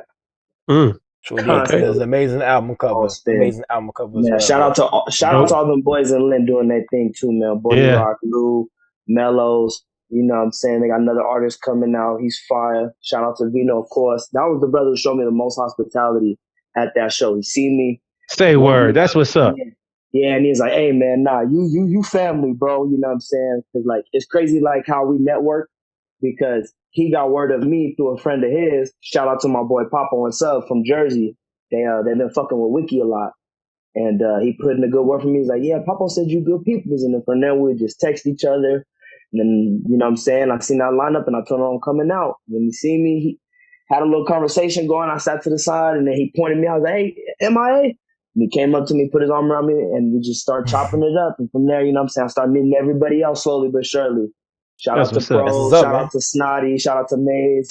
Everybody on that lineup showed me love. So cool, yeah. Man, and then, man, shout out to Carl, too. You know what I'm saying? I got that Abyss sticker thrown up here on my little vintage little thing where I play my cassettes on and shit. Nice. That's what's I up. had to make sure I didn't ruin that. I got a couple other things too, but yeah, man, it's a beautiful thing with music, how it can connect people, and especially making organic networks. Because now it's just like I could be a bridge cap to bring people to Cali. Yeah, I'm just trying to get my stuff together. Yeah, because Pro was like, man, I need you to get something going out here, man. You know what I'm saying? It's just when you meet these people like this, like organically and there's love, it's a lot more of a comforting feeling being able to work out business. And a lot of times LA is just losing that bad rep. But I want people to still look like, yo, you can still come out to the inland. That's on the way to San Diego or something, or work with it. You know what I'm saying? LA shouldn't have to be the center point of where everybody should have to come. Cali is still Cali. You know what I'm saying? Jay Ski and them did their thing in Ontario. And then Planet Asia and them be up the hill and, you know what I'm saying, Victorville and stuff. So just trying to make something happen or just find my lane in this abyss. These people, because it's something I love for sure. That's dope. I appreciate you brothers having me on here, though. I don't want to hold everybody No doubt, up, man. Yeah. You know what I'm saying? I definitely had to hit y'all with a guy. curveball. All day, man. Let me know if y'all need anything. Ever come in Cali. Well. And I'm definitely I'm going to tap in. We definitely need to come out to Atlanta if that basketball tournament going. For sure. That would be crazy. You'll be here in New York, man. We're going to make it happen, man. We're going to make it happen, in due time. Much love, brothers. All right, peace, no doubt, man. Yep, peace. Let's get Thyself on here before we go to the last guest. You know what I'm saying? Thyself, are you in the building, my dude? Peace. Peace, How you my guys guy. doing, man? How you guys doing? Good. Real good. I'm well, man. Episode First of all, 70. I want to thank you guys for the invite, man, and just give you guys your flowers. I've been on to you guys since the first episode and even the previous rendition of it with Lukey and stuff. And man, y'all just killing it, man, and just holding down. And besides, on top of that, I mean, I picked up a lot of shit from what's his name, Fade Away Barber. I remember when he first posted up, I think it was Nose Candy 2. I was like, oh shit, okay, who's this guy? And then out of nowhere, he fucking blew the fuck up. And who else? Paca the Plug too. Yeah, shout out to Paca the Plug. And a lot of the stuff I actually picked up from you guys, man, and some stuff from Sam Buck. So, like I said, it's just Bucked Up Podcast. Just get you guys' flowers, man, because you guys are doing some incredible stuff out here.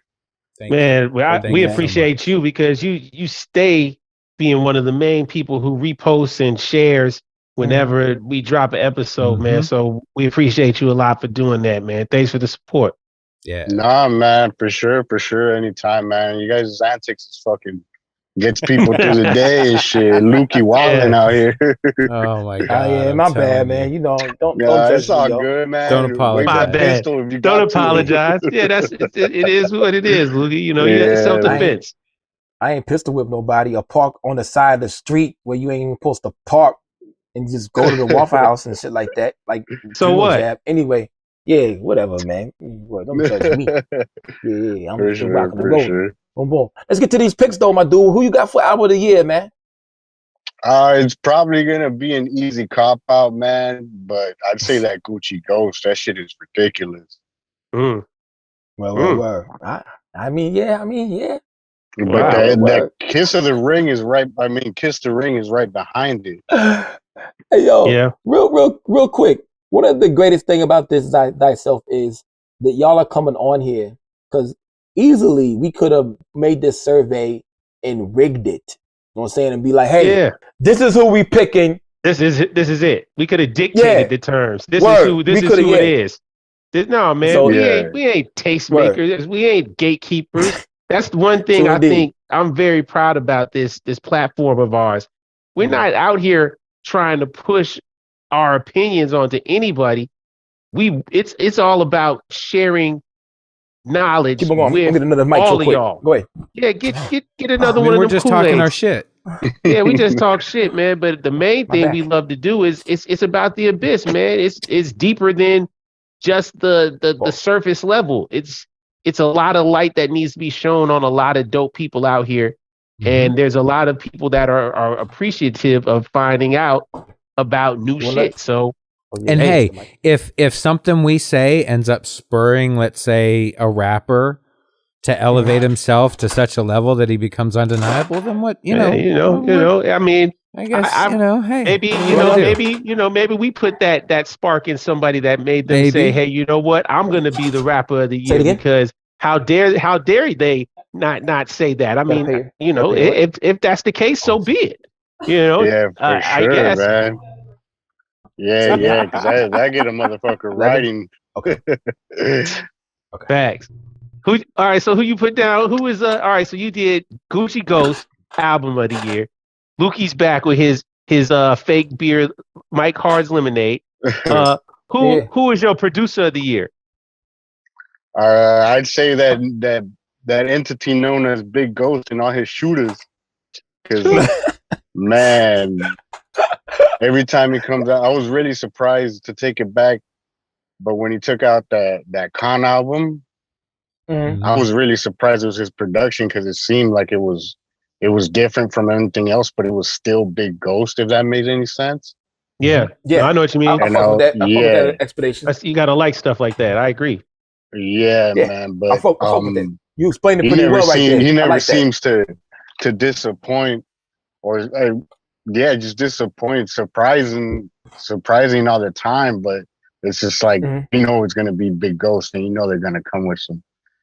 And whether he's coming with some hardship pause or it's never gonna fail. Know what I mean? But facts. Yeah. Good answer. Yeah, I fuck with it, yo. Well, word. So we got what we had? MC of the year, Rapper album of the year, MC of the year. No, album of the year. What do we got? Album of the year. Already did album.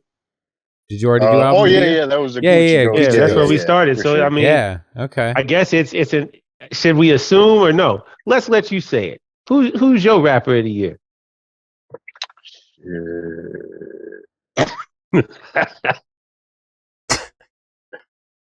They gotta be Diamond.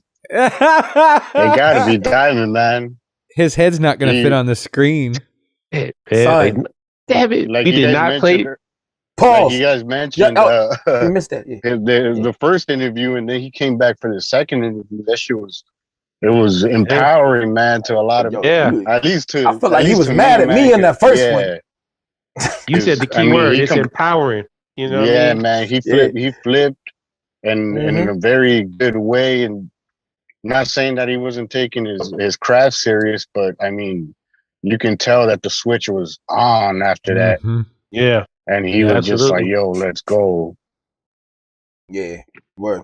Everything he's but done. All the umbrellas, Snotty, and just all of them, man. It's insane. That Stone Island Ciders, the Stone Island Shooters joint. is insane. Yeah. It's crazy. Like dope track. Yeah. Yeah, that one plays out in my head. Pause. Like if it's like Snotty, like chill, man, and then Cinema. Yeah, Snotty be like chill, and Diamond is like, damn, I wrote it down right here. It's like chill, bro, and Pro's like, bro, let me at him. Pause, and Mickey after the fact, like I told you. Yeah, pretty much. That is, he do come in and clean it up. Yeah, real sick. But yeah, great way to that put whole it. squad over there. That whole squad over there is some killers, yo. Although I will say, after hanging with Snotty is real chill. I don't know that I would want to upset him, though. Is all I'm saying. Yeah, man. I just seen that thing that he did with China. What was it? China? Yeah, Chinatown Sound. Yeah, man. Yeah. That is crazy. Yeah.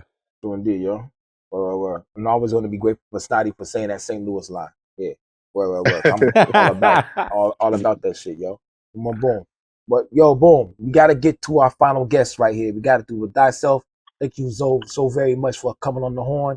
You know what I'm saying? Boom. Yep. We got to get you back on sooner or later. For sure. Sooner than later. You know what I'm saying? All right, for sure. Peace to y'all, fellas. We can get video. For sure, man. Peace to y'all, fellas. And like I said, I appreciate it. And thank you guys for the invite. And just keep pushing, man, because you guys are doing some shit that nobody else is. Yo. And keep spreading it, man. I'll keep pause. I'll keep reposting, man. Y'all stay up. Definitely. We're gonna try, man. We're gonna keep it too, yo. Let's get to one of our residents. You know what I'm saying? Dave Proch. And I can hear you guys, but I gotta can you hear me? I'll be right back. Yeah, we can hear you. What's happening, bro? What's going on? Can you see me? You can't see me, right? No, you don't need your camera on. I look like shit, so I don't want anybody to see me right now. Word up. Okay, I want to do, since you're on here, you know what I'm saying? I want to go ahead and get the results of the survey. Yeah. Of the artist of the year. After you give us your 3 picks. You know what I'm saying? So you'll stay on for artist of the year. Okay. Is that cool? Yeah, that works. Yeah. Let's get the pick. Let's get the picks. Who you got for album of the year, bro? For me, for album of the year, because it was so different from everything else, it just gave me it put me like in a whole different mood than everything else. I'm gonna go with 2 Peas in a Pod, Larry June, and Jay Worthy. It just sounded like some classic West Coast shit, and it sounded like nothing else. So did you like that? What they hitting for? That Muggs and Jay Worthy? I like that too. Yeah. Yeah, man. I like him and Larry together.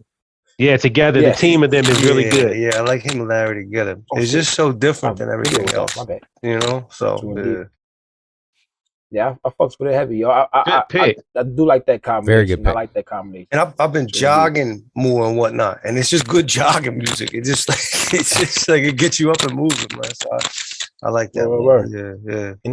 And that's one of the reasons why we had the write-in. You know what I'm saying? Like the write-in feature on this survey. Rub it in. I got you. I was wrong. My bad. I'm just saying it for everybody else out there that didn't have their choice on there. You know what I'm saying? My bad, Carl. No, it's good. Who you got for, it worked. Who you got for rap of the year, Dave Proch? I got if y'all don't know, if y'all on the rug, Dave Proch does a lot of our artwork. The hand-drawn pieces for like Josiah and other portraits. Thieving people. So boom, if y'all don't know that, Dave Proch, Dave_Proch. Yeah. Instagram. Go get at him, you know what I'm saying? Check his gallery of ill artwork. I appreciate you guys, you know? Ill imagery. True indeed. So boom, who you got? We had album of the year. Album of the year. No doubt. Then we got who we got for producer of the year before we get to the producer. I'm gonna go with London Drugs, who did 2 Peas in a Pie. Ooh. Because I mean I'm always attracted to things that are just like outsider art. They did something that's just completely outside of everything else. That shit sounds like it could be like an Ice-T album from like 1987 or something. Nice. So different. It's just so different than everything else that, like, you know, I just kept going back to it. And Larry June he's a slick talker, but he talks. he's got a sense of humor to what he does. So I just my man definitely like the my man Leon Flawed Genius put me onto that. And I really I really like that. Shout out Flawed Genius. Yeah, he's good people, yeah. So I really like that album. Man. Definitely. Right off, let me say this though, because this is a year I kind of almost took the year off in a lot of ways. I wasn't keeping up with a lot of things because I had a lot of changes in my personal life. Tough. Yeah, like I mean, I had to take care of family. I broke up with my girlfriend. You know, when you listen to music, you have a ritual on the way. I would on a Friday night, I cook something in the kitchen and play all the new releases, and I go through it. With that being said, now I got to go back through and listen to everything Mickey put out this year over again. Cause like he's a people's champ. If this whole show, everyone's like, nah, Mickey had the best wrestler. Now, as soon as we get tell off him that. As soon as we get off. Why you say that? We don't know that Mickey's on here. Oh shit, my bad. I can only assume. But I just told everybody I fucked up right there because Carl. Yeah, I fucked up. No, continue, Dave. Continue, Dave. Yeah, I got to go back now because, like I said, like I kind of took the year off from you know what I mean, like following everything. Like I kind of just like catch shit here and there, you know. But I got to go through and re-listen to everything he put out this year, you know. But it's worth it to catch up on. My favorite rapper of the year, I got a tie. Tie. Okay. I got Josiah 2 incredible. Oh, okay. Cormega. Oh wow, that's my tie. Yeah, because subject matter. The you know, Cormega dropped the realness too, and he's talking straight grown man rap. I mean, like he's made an album based off morals, principles, and integrity. And if Cormega wanted to talk that street shit, he could talk all day. He's Cormega. You know what I mean? Like he's certified. But he just dropped an album where not like trying to be positive, like and do it in the corny way. He was just talking grown man talk. And I really appreciate that about him and what he did with realness too. And then Josiah, he also has a style, like I don't know what he's going to say next when he raps. Right. You know, and I appreciate that. I really appreciate that. So like, yeah, that's what I go with that. Yeah. Mm-hmm. Nice. Good picks. True indeed. Good picks. Indeed. Now let's go to this survey. I want to say on the survey, we sent it out to a lot of people. 51 people answered. 48 completed every question. You know what I'm saying? The first question on the survey was Artist of the Year. Dave Proch was on there as on the survey. I agree with that. Yeah. So you can vote for him. You know what I'm saying? I'll give y'all the top. Let's see. Top three. Yeah. I go the top 3. Okay. Kip the Frog came in at 3rd. You know what I'm saying? Kip had a hell of a Dave, year, man. Dave, you were 4. You were 4. You know what I'm saying? Okay. I'm gonna go. We had some people get written in. Big Ghost and RB Darby. RB Darby. That's how you say it, right? RDRB. RDRB. Yeah. They were write-ins. You know what I'm saying? But number 4 was Dave Proch. Number 3 was Kip the Fog. Craig Dyer. Oh, he had a was hell number of a year. 2. He did a lot of work this year. He had a hell of a year. He did. Absolutely. Yep. Absolutely. We'll be talking to him soon. Oh, nice. Definitely. And number 1 who won Artist of the Year. Carl, what you talking about? Shush.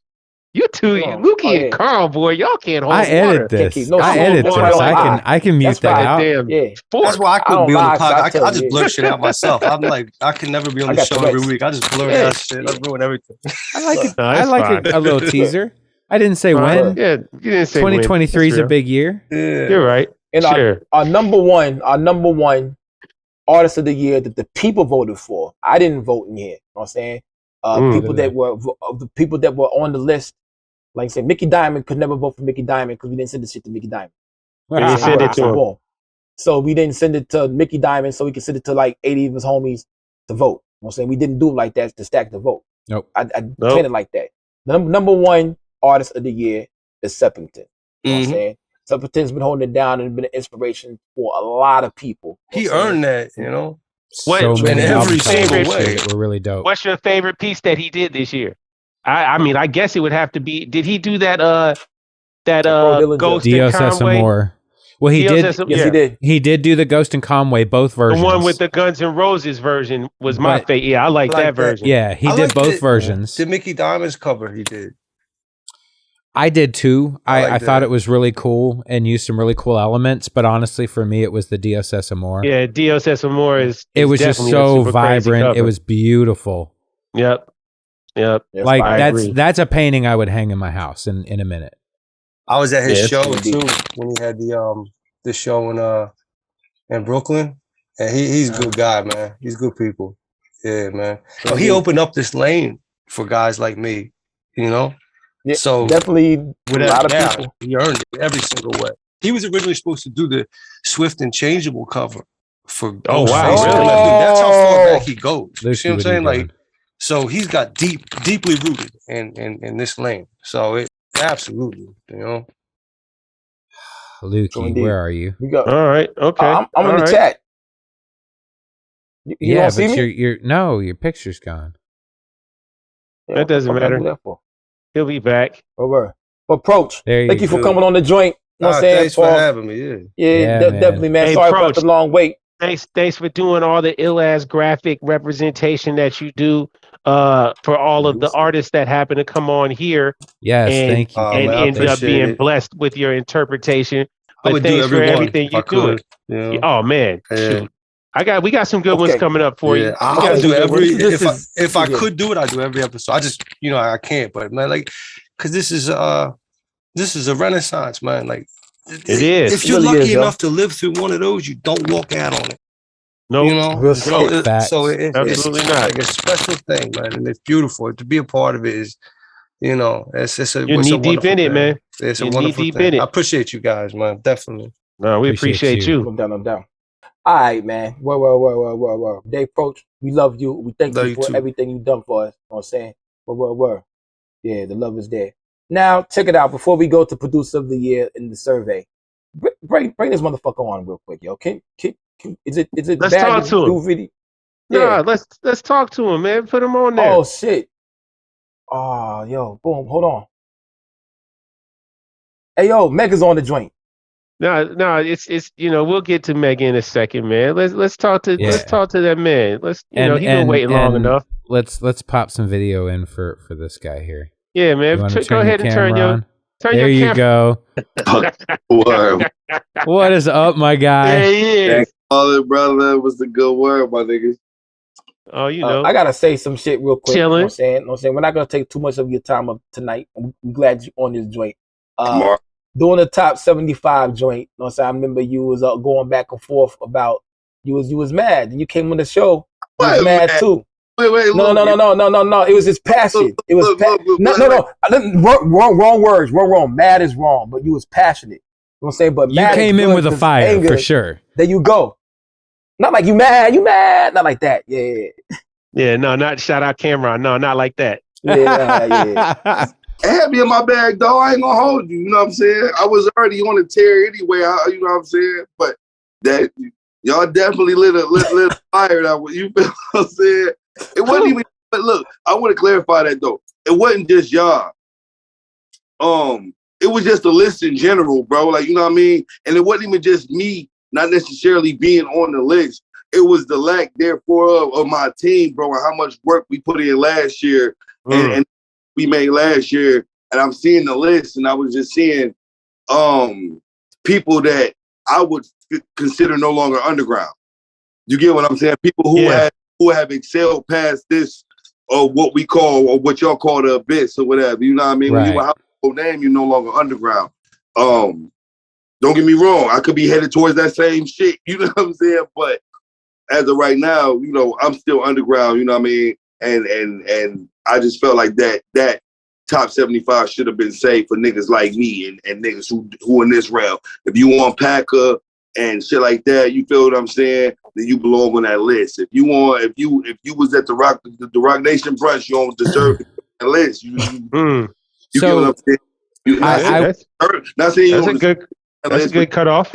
And you've excelled beyond that list at that point. You know what I mean? Let's save it for the niggas who try and get it up. That's all I was. You know what I mean? And I think that's valid, but I will also say that we wholeheartedly admitted at the time that it's not a perfect list. And it's really difficult because, you know, even with when we were picking this year, there were a lot of write-ins that we hadn't even really thought of that would be valid for a lot of those categories. Absolutely. But, you know, it's really difficult to get a good list, and it's always going to be subjective.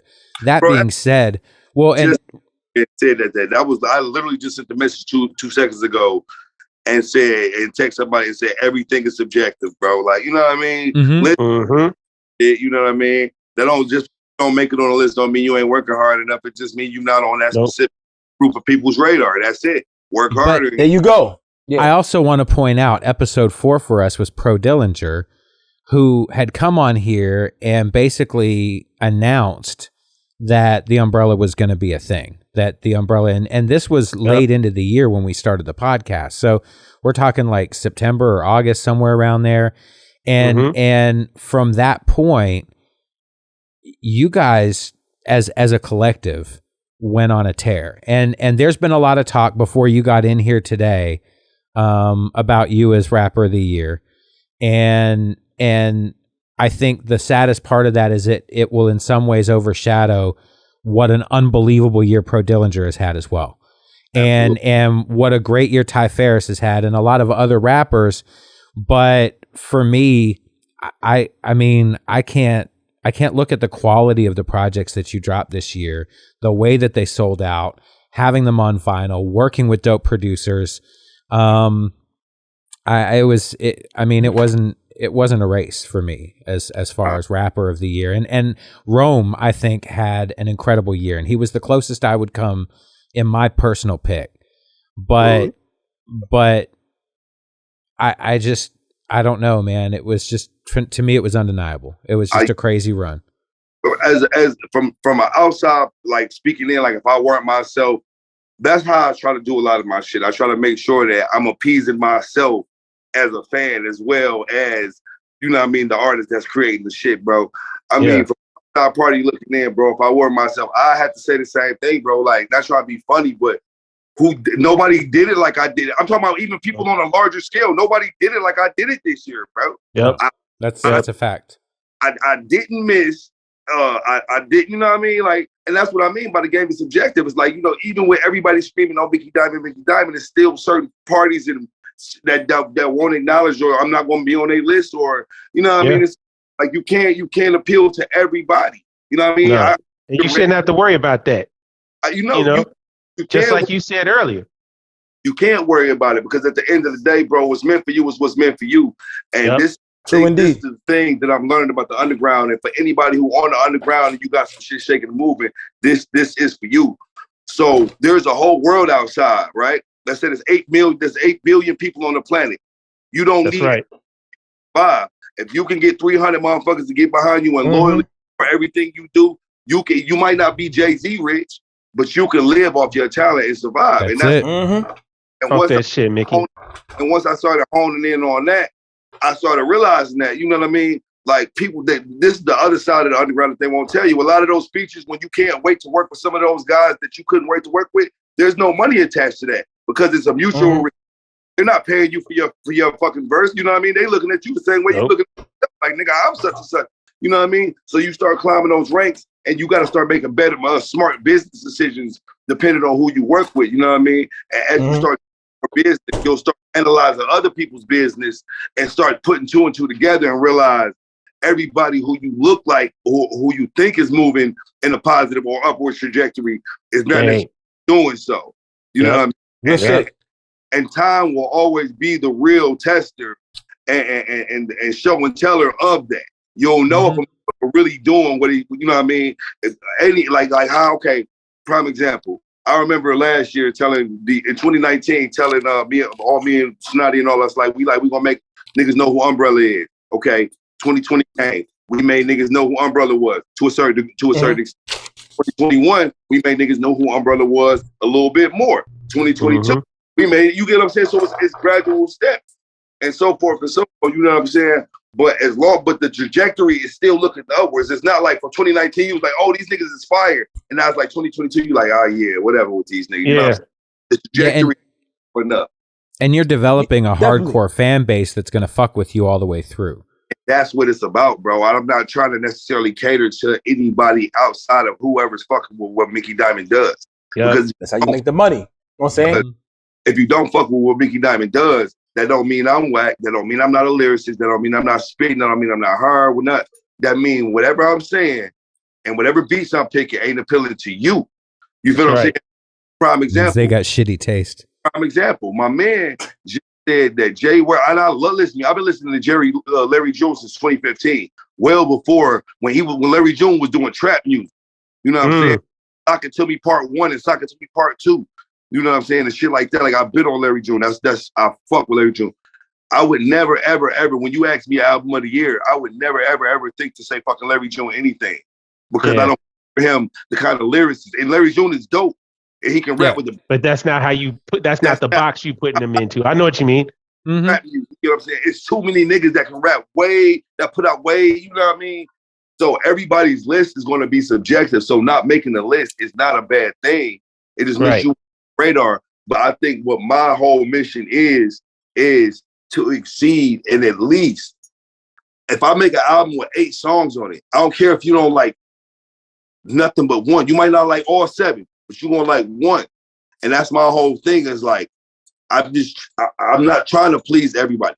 Because a person who could please everybody is never happy with himself. I'm trying to do what I'm doing to be the best me and appeal to the people who may like me, may not like me, gap some bridges. You know what I'm saying? Simple shit, bro. I don't want much out of this shit, man. I'm having fun, bro, and I'm just blessed to still, at my age and in this time in life with trap and everything else is still super dominant to be able to do what I'm doing on a business scale where companies are doing business with me and other rappers are giving me my flowers and fans are telling me to keep going and you know what I mean? I try to think I got a formula to it sometimes, but I don't. It's a good place to be in, though. You got a good formula, but we got to get to this list real quick because you on this list and we have 4 categories left, my dude, and you're on 3 of these lists. Yeah, you on 3. Okay, boom, check it out. We have producer of the year. You know what I'm saying? These are from the survey. These are from the survey. Like I said, 51 people did it. Yeah, 51 people did the survey. 48 people completed every question on the survey. Now, I'm going to go into the write-ins, some of the write-ins. We're saying people put Wave of the God in there. Spanish Ram came up about 3 or 4 times. Hit Boy. No producers. Hit Boy. Hit Boy was on there.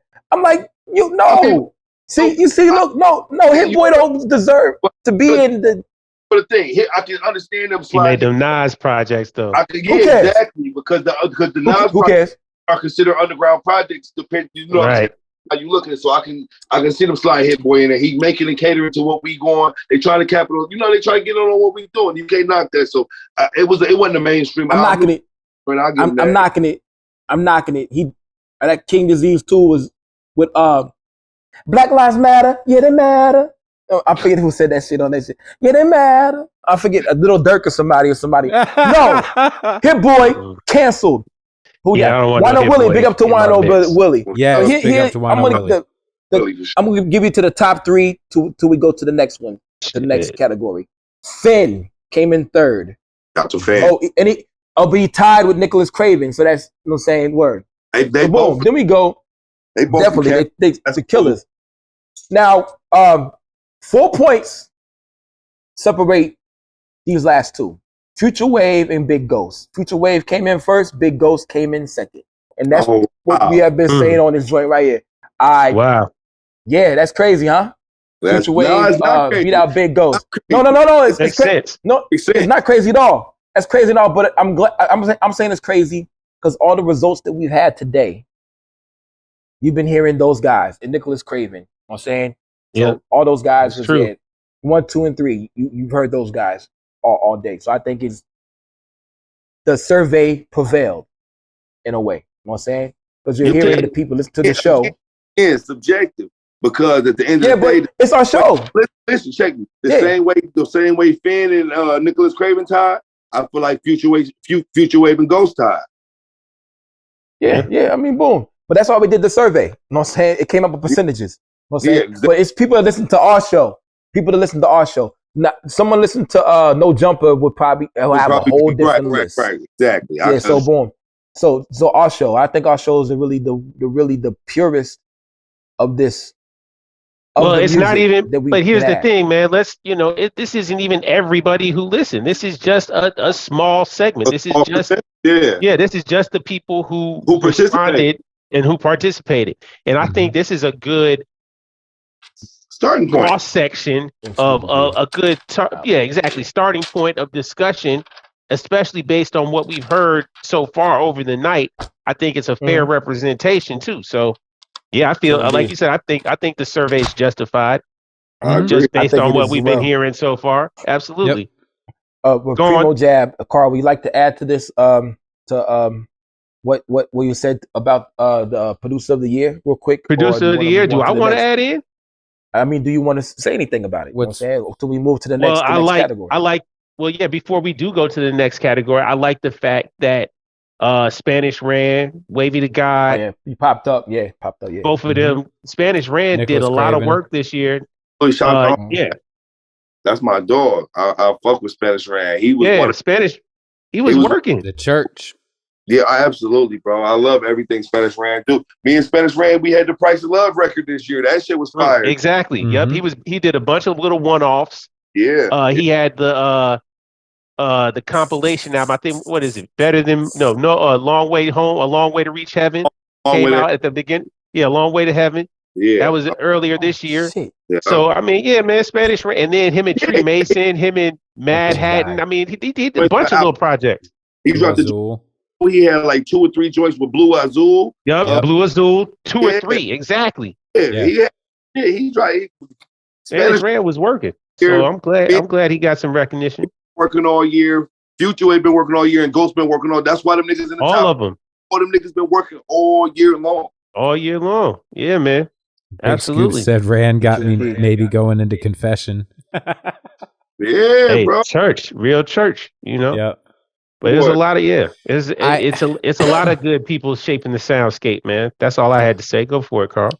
I will say this was one of the toughest kind of races for me between Future Wave and Big Ghost, and I went Big Ghost, just because the level of the talent that he was working with, the quality of the production on. I mean, just as far as I'm concerned, every track on those is amazing. Yeah, like the way he puts a soundscape together, and there again, that is no knock on Future Wave at all, because when we get to album of the year, I might shock somebody. Would you pick, Mr.? Yeah, I can't wait. I can't wait, man. I am not giving my producer of the year. You know what I'm saying? Boom. You're frozen on us too, Lukey. That's fine. Yeah, my headphones. We can hear you though. There you go, bro. Yeah. But boom, I was trying to get my headphone situation set up because my headphones died. So I'm putting the wire joint. But I'm not giving my producer of the year. You know what I'm saying? Boom. But the list satisfies me. You know what I'm saying? It's a good list. I think it's a quality list. Definitely, yo. But I'm gonna move on to the next category real quick because this is where everything gets really, really. It's the start of. I'm gonna plug these in real quick. It's the start. We gonna give our answers at the end. Is that what we gonna do? Yeah. We could go through it at the end real quick. Okay, so great. We can expedite this. Because Okay. This is where it gets interesting. Mickey Diamond, I'm so glad you on the joint with us, G. I should hit you more often because like you come to mind a lot, bro. But this is really interesting. Like I would just we have a category called Rising Star. You know what I'm saying? These are the people that were nominated. I'm gonna give everybody at number 5, Mondo Slade. Oh, China Streets came up as a write-in. Snotty came up as a write-in as well. You know what I'm saying? But the top 5, Mondo Slade. Shout out Mondo. Starker YL. Then you have AP the Overlord, a la Preem was third. Fact. Substance came in at second. Right. And then guess who came in as number 1? Lukey Cage. Hell no, I ain't dropped nothing. Did I drop something this year? Nah. Mickey Diamond came up as the rising star. Now, this is gonna be interesting. I love Stalker and YL. I love those niggas. I love them. They perform great. But yo, boom. We have to hold on because you're on more categories in here as nominations. But this is interesting. Rising Star, Mickey Diamonds was 4 points above everyone as Rising Star. You know what I'm saying? Now, let me go back over here to give I agree with that, by the way. I agree with that 100% because there again, when we had you on originally, last year, you were upset mainly because people weren't giving you flowers, right? Agreed. And for you to go from that run to be even in contention for Rapper of the Year, is a rise that you cannot deny. Oh, it's a blessing. Not at all. In the same way that Rome hitting the level that he's hitting is another kind of rise in that same. Yeah, but I definitely agree that the to motivate, bro. You know what I mean? And it's like everybody that's doing everything is showing that there's levels of ascension to rise to once you know what I mean. No ceilings to this shit. You know what I mean? And I'm just happy to be on people's radar, bro. Like, you know what I'm saying? Like no funny shit. This was just again me poking the bear, just trying to let niggas know, like, you know what I mean? Like, I can do this shit. Like I'm not. Everything is not about rap. See, that's the thing with rappers, dog, and the perception of people with rap. The reason you got niggas that rap and you got a Kendrick Lamar is the creativity separation, dog. The realms and the places that people is able to go with their minds and their music and their substance and you know, you don't even necessarily have to be talking about no deep shit. It's all about how you can tie a theme together and make and take people to a place for 35 to 40 minutes. You know what I mean? The magic act. Yeah, you know what I mean? Yeah. And so by the grace of God, man, you know, Gucci Ghost, the last drop that we just did, Gucci Ghost, that was my 12th drop, 12-0, you know what I'm saying? All sold out. That was the most undefeated. Yeah, you know, that was the most units I ever pressed in my life. We did 1,500 vinyls on top of cassettes and CDs, you know what I mean? And everything sold out, lickety split, like always. That's dope. By the grace of God, man. So, you know, I'm just happy that people is finally getting behind me and supporting me, man. And I support my fans and my supporters. I don't even say fans. I hate that word, but you know, some people are fans, bro. Some people really do just really like everything you do and just can't wait to what you drop next. And I can relate because I've been a fan before. You know what I'm saying? I'm a fan of the niggas. You know what I'm saying? I'm a fan of the niggas on the underground. I told Jay Royale when I met that nigga, I'm a fan. That nigga's in my crew, bro. And I'm still a Jay Royale fan. Like, you know what I mean? I remember listening to him on my couch at work. You know what I mean? I used to do home health care. You know what I'm saying? I'm sitting on the couch on Packer in 2019, 2018, he dropped the Ivory Stoop and shit. You know what I'm saying? Stoop, yeah. I'm like, yo, this nigga, I'm gonna do a record with this nigga one day. You feel me? I talk to this nigga. I can talk to this nigga on the phone now. Regular, that's my dog. Like, so it's funny how the tables turn. You know how you gotta want some shit. If you really want some shit and you really want to see this shit through, I'm gonna tell you a sign of success, or when you getting closer to actually what you want. When you doing what you really want to believe in and shit start getting bad, that's a good sign. When shit start getting bad, it's a good sign. Because once you make it through that shit and you still stick with whatever you was doing, it's gonna pay off once you get to the other side. I promise you about everything. I've experienced it so many outside of rap, whatever. You get what I'm saying? Everything good comes with something bad. And if you can weather whatever comes bad with it long enough, you're gonna reap the real reward behind this shit. Character building moments. Yeah. And you know what it also teaches you? What I learned a lot from this year is that flowers is cool. You want people to acknowledge what you're doing and people to say your name and X, Y, and Z. But it's like how Jay said, more important is lawyer fees. More important, you want to make sure that whether you getting likes, mentions, being put on people's albums, features, whatever, that you handling your business right, and that you setting yourself up to do, that your marketing and your branding or whatever it is. Everybody, what I notice a lot of people like to do in the underground is watch, look left, look right, see what the next man doing and try to emulate, but put their own little spin on it. You know what I'm saying? And which, don't get me wrong, inspiration is always going to be there and it's key. But at the same time, you know, when you got a room full of motherfuckers like that, it's easy for the nigga who not looking left or looking right. He just looking straight. That's why I told Pro earlier. I can't if it's a nigga out here saying fuck Mickey Diamond, this nigga not nice like that. Oh, he be talking this shit. He ain't really like whatever a nigga is saying to me right now about me. I can't hear it. I'm too busy listening to new beats that I'm getting from fucking Big Ghost and all these other niggas. You feel me? And if a nigga is talking crazy to me, I can't see it. I got on horse blockers. I'm too focused on these next drops. The blind is here. You get what I'm saying? I'm trying to rewrite the future, my nigga. Like, what the fuck? I don't see none of that shit. I want what I want so bad that can't nothing not take me off my square. You feel? I definitely feel we saying, because we see that shit. Yo, you all that gold up and shit. You know what I'm saying? Word. Yeah. You better not let all this love make you soft, though. Man, you know, pause. Keep it a buck with y'all niggas. I haven't even got to my good shit. I'm nowhere near my good shit. This is me being creative to entertain the people while I entertain myself.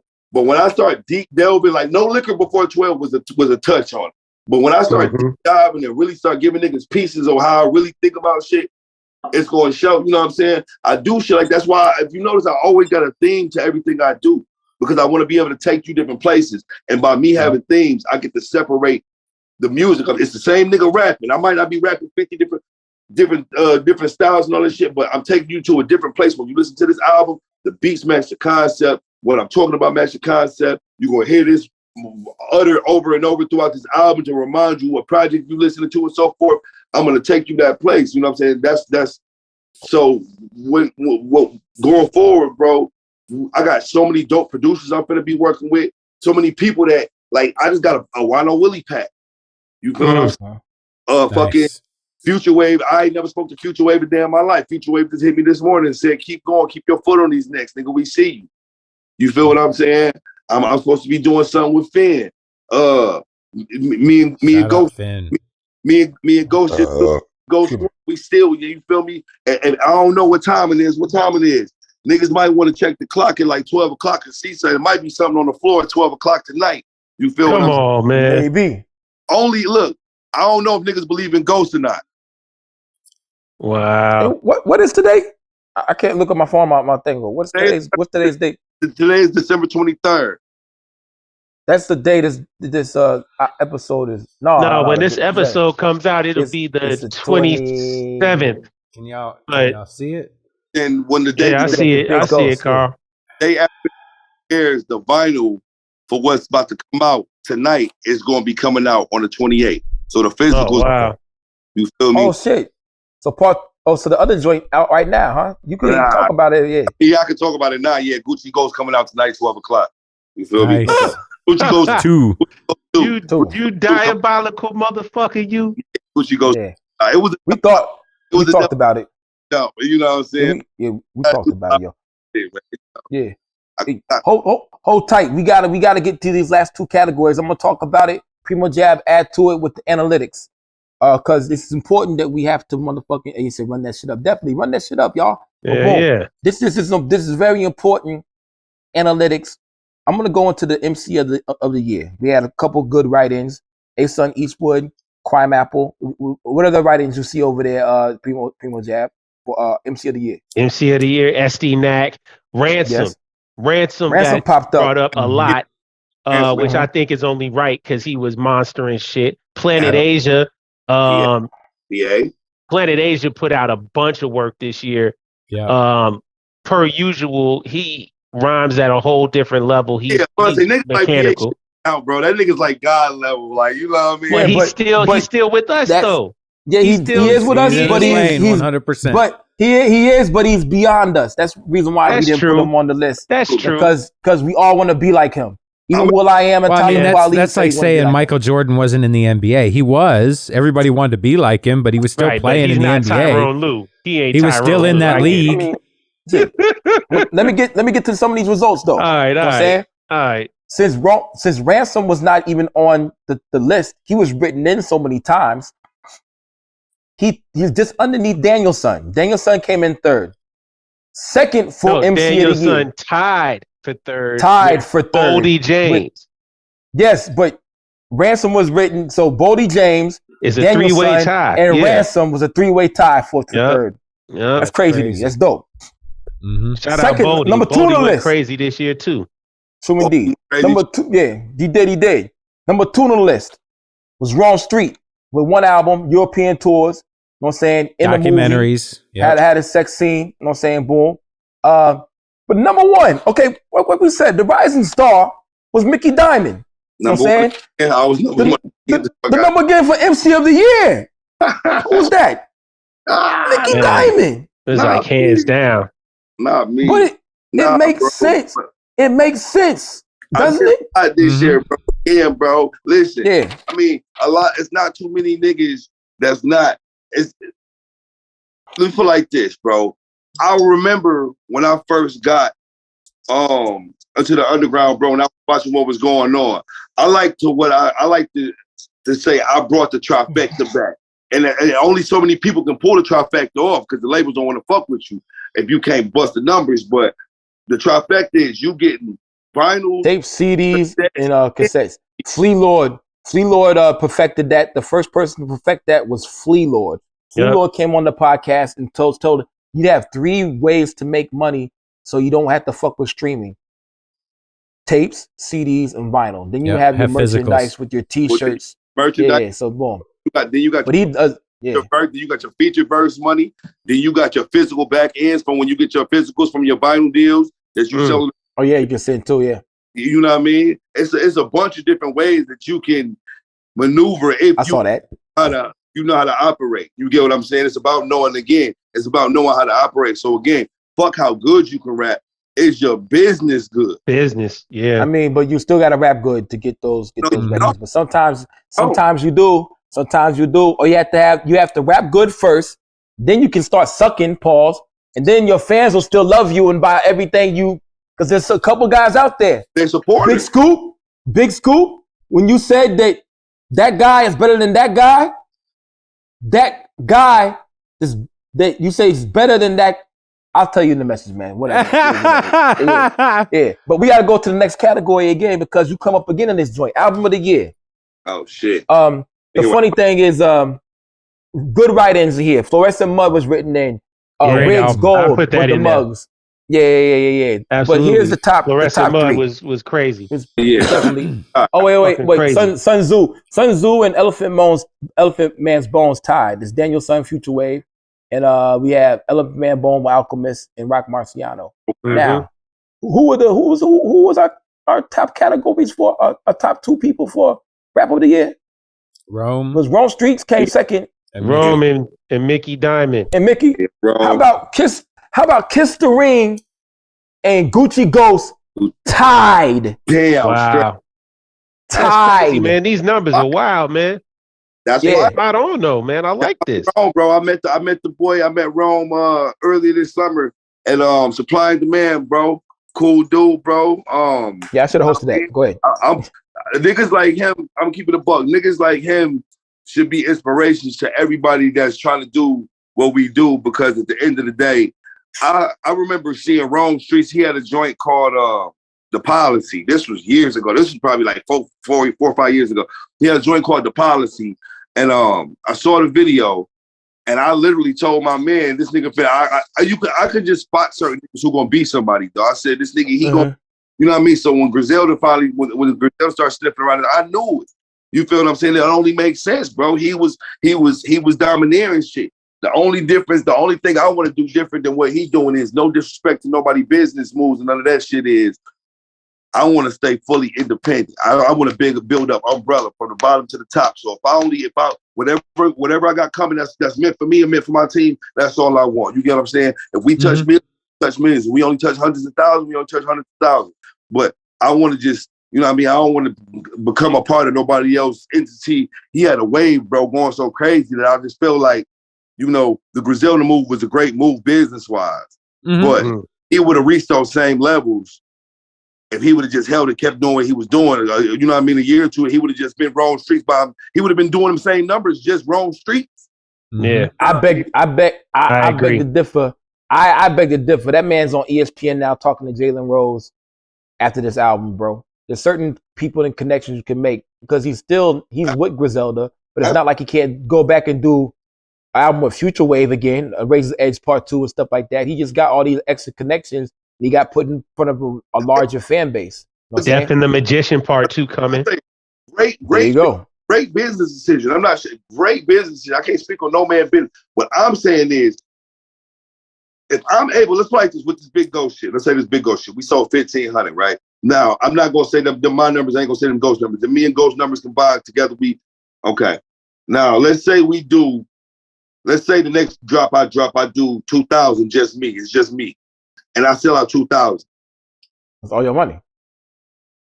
Why the fuck is I about to go sign to anybody? If I can do 2,000, I can gain 1,000 more niggas to get 3,000 and 3 more thousand niggas to gain. Because everybody is a word of mouth. Them 3,000 motherfuckers gonna play you to a friend to tell somebody about you. So 3 gonna be 6. You know what I'm saying? And again, I'm not trying to be the richest. I'm not trying to be the best. I'm not trying to be the best rapper. I'm not trying to be the best lyricist. I'm trying to be the best businessman I can be, so that when this shit is done with me, because I'll never be done with rap. But when rap is done with me, I can look back and say I made smart financial decisions. I had fun. I made a name for myself. I rap with the best of them. Like that's why I was just sitting there smiling to myself the other day. I got records with Willie. I did a record with Willie the Kid, John Monte, motherfucker. I just got Hus Kingpin on the fucking verse for Gucci Goes 2, fucking J Royale, Jamil Honesty, fucking you feel what I'm saying? I done rap with some of the best niggas that's fucking Mac, SD Knack. You know what I'm saying? Some of the best niggas that's rapping on the underground scene right now. I done rap with these niggas.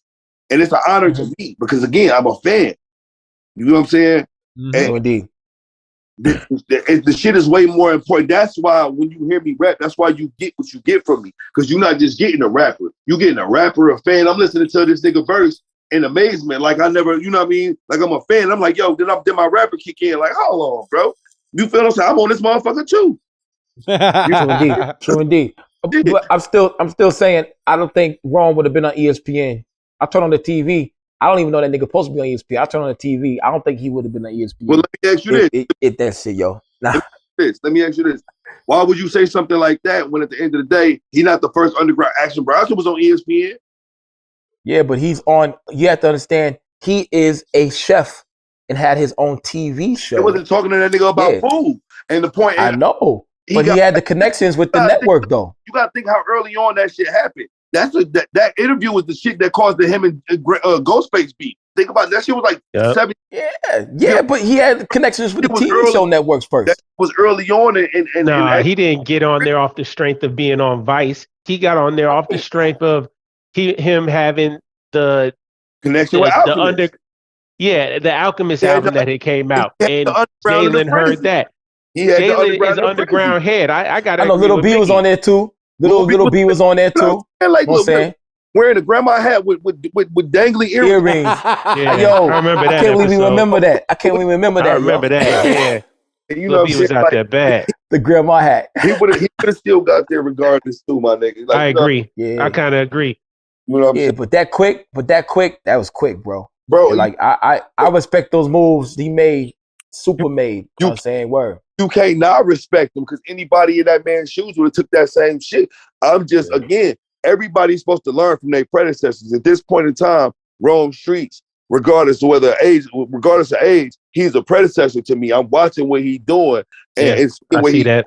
You get what I'm saying? And I'm also seeing the kind of money that come along with this shit from what I'm doing independent and not being on a nigga like his level. You get what I'm saying? So at the end of the day, I'm gonna get to his level, but on my own, so that when it's time to break bread, it's not. You get what I'm saying? Yeah. That's all I'm saying. I'm not saying that I'm opposed to get with nobody and none of that shit, but I don't want to make my entity a part of somebody else's entity. Keep doing what you're doing. Yeah. We as the Umbrella Collective, bro, started this shit from just some niggas recording out the crib. X, Y, and Z, we building this shit up. We gonna build this shit up. We don't need to, you know what I mean? Like imagine Wu-Tang going inside with Rockefeller. Yeah, I get it. What we need to, you know, what I need to do, we don't need to do. I'm just gonna be in there. What we gonna get is what we gonna get. We ain't trying to be the richest. We ain't trying to be the best. We trying to provide for our family, bro, and create a legacy. Leave our mark on what we done. So we rap with the best of them, dog. And that's it. And I'm speaking for my whole family. I'm speaking for my whole family. When I'm a pro, Josiah, Substance, Mac, Trip, J. Roy, I'm speaking for Mallory. I'm speaking for everybody who saying that shit. That's all we want, bro. You know what I mean? We ain't too deep. You know? Too deep. Before we move further, man, let's go. Carl, what are your picks? What are your picks that you have for the survey, bro? All right, so Artist of the Year. I wanted to give a huge shout out to PQ because I really felt like PQ had a great year and was doing a lot of stuff. And the fact that when he gets involved in projects, he wants to be involved in the full scope of the project. But really, it was Sepp. Just had some amazing cover pieces to me this year. He's another. Let me interject real quick. That's another blessing of hard work. There's a lot of artists that I work with because it's crazy that I'm listening to the list of the other. Nobody said Stab Master Arson yet. Nobody said Stab Master Arson yet. Stab Master Arson. How ain't nobody says that? But again, everything is subjective. But a lot of these you did, so that's good. I remember when I first came into the underground, bro. I wanted a piece by Sepp, bro. Cause that's Compton. I wanted a piece by Sepp, bro. Bad as fuck, and he had just did Pro Dillinger Most Foul album cover because they know each other in real life type shit. But he was charging a ticket at that point in time that I wasn't even going. You know what I mean? And fast forward fucking years later, I got not one cover, but two covers from the nigga. He did Gucci Ghost and Gucci Ghost too. You get what I'm saying? Yep. And now we got a speaking cordial relationship where it's like, yo, he know what I do. You know what I mean? So sometimes it's better to wait on certain shit, you know what I'm saying, than just going to jump. Sometimes paying to play ain't always the move. Sometimes the slow route is the best. Patient. Yep. Yeah, you know what I mean? Because catch up. I could have just paid him $800 and I would have just been a fucking PayPal transaction to him for some art that he made and going on about. But I got it later on a slow route where he know exactly who I am and what I do, and he respect me for my music and what I do, like I respect him for his art and what he do. And I can appreciate the Sepp cover that much more. You get what I'm saying? When I say, damn, I always said I was gonna work with this motherfucker, and now I finally got. I mean, all right. Yep. Carl. Okay, keep so going on the list, bro. Yeah. I agree with you. It's like catch up. Good things come to those who wait. Go ahead, Carl. All right. So for album of the year, it was a real toss up for me between Sun Tzu and Gucci Ghost. And part of my problem was I had Sun Tzu since January 1st. Mm-hmm. And I've listened to that album so much. I don't know. If you give me another couple months, I'm gonna have played Gucci Ghost as much. Exactly, yeah. But there was an advantage to having it come out so early and being really the start to the way 2022 should be for the releases that we got this year. There were so many. Shout out to Ty Ferris. UFO Feeve, Ason, Mav. I mean, so many great projects that I got to listen to this year. But that one I think is the one I'm picking for album of the year. Cool. Keep going on your list, and we'll go to Primo Jab. Yeah, write it. Producer of the year, Big Ghost. Knowledge the Pirate, Milano, Conway, Mickey. I mean, he had a stellar year. And there again, shout out to both Finn and Future Wave. And all the producers, Spanish Ran. There were a ton of producers, Nicholas Craven, that did a lot of really great work this year. For Rapper of the Year, it's my guy Mickey. I mean, again, I think Rome had an outstanding year. I think Pro had a ridiculous year. I think there were so many rappers that really I mean, you talk about the Dump Gods dropping projects, but that speaks to the testament of what you accomplished this year. And Thank you. Hats off to you, because I'm proud of you. I'm happy for you. Thank you, Carl. Because I've always had love for you, but absolutely. More than anything, I'm impressed. I mean, it's just it's a great run. What other category did I miss? Artist of the Year, Rising Star. Oh, Rising Star. Really, I'm gonna put Maze Overlay as my pick.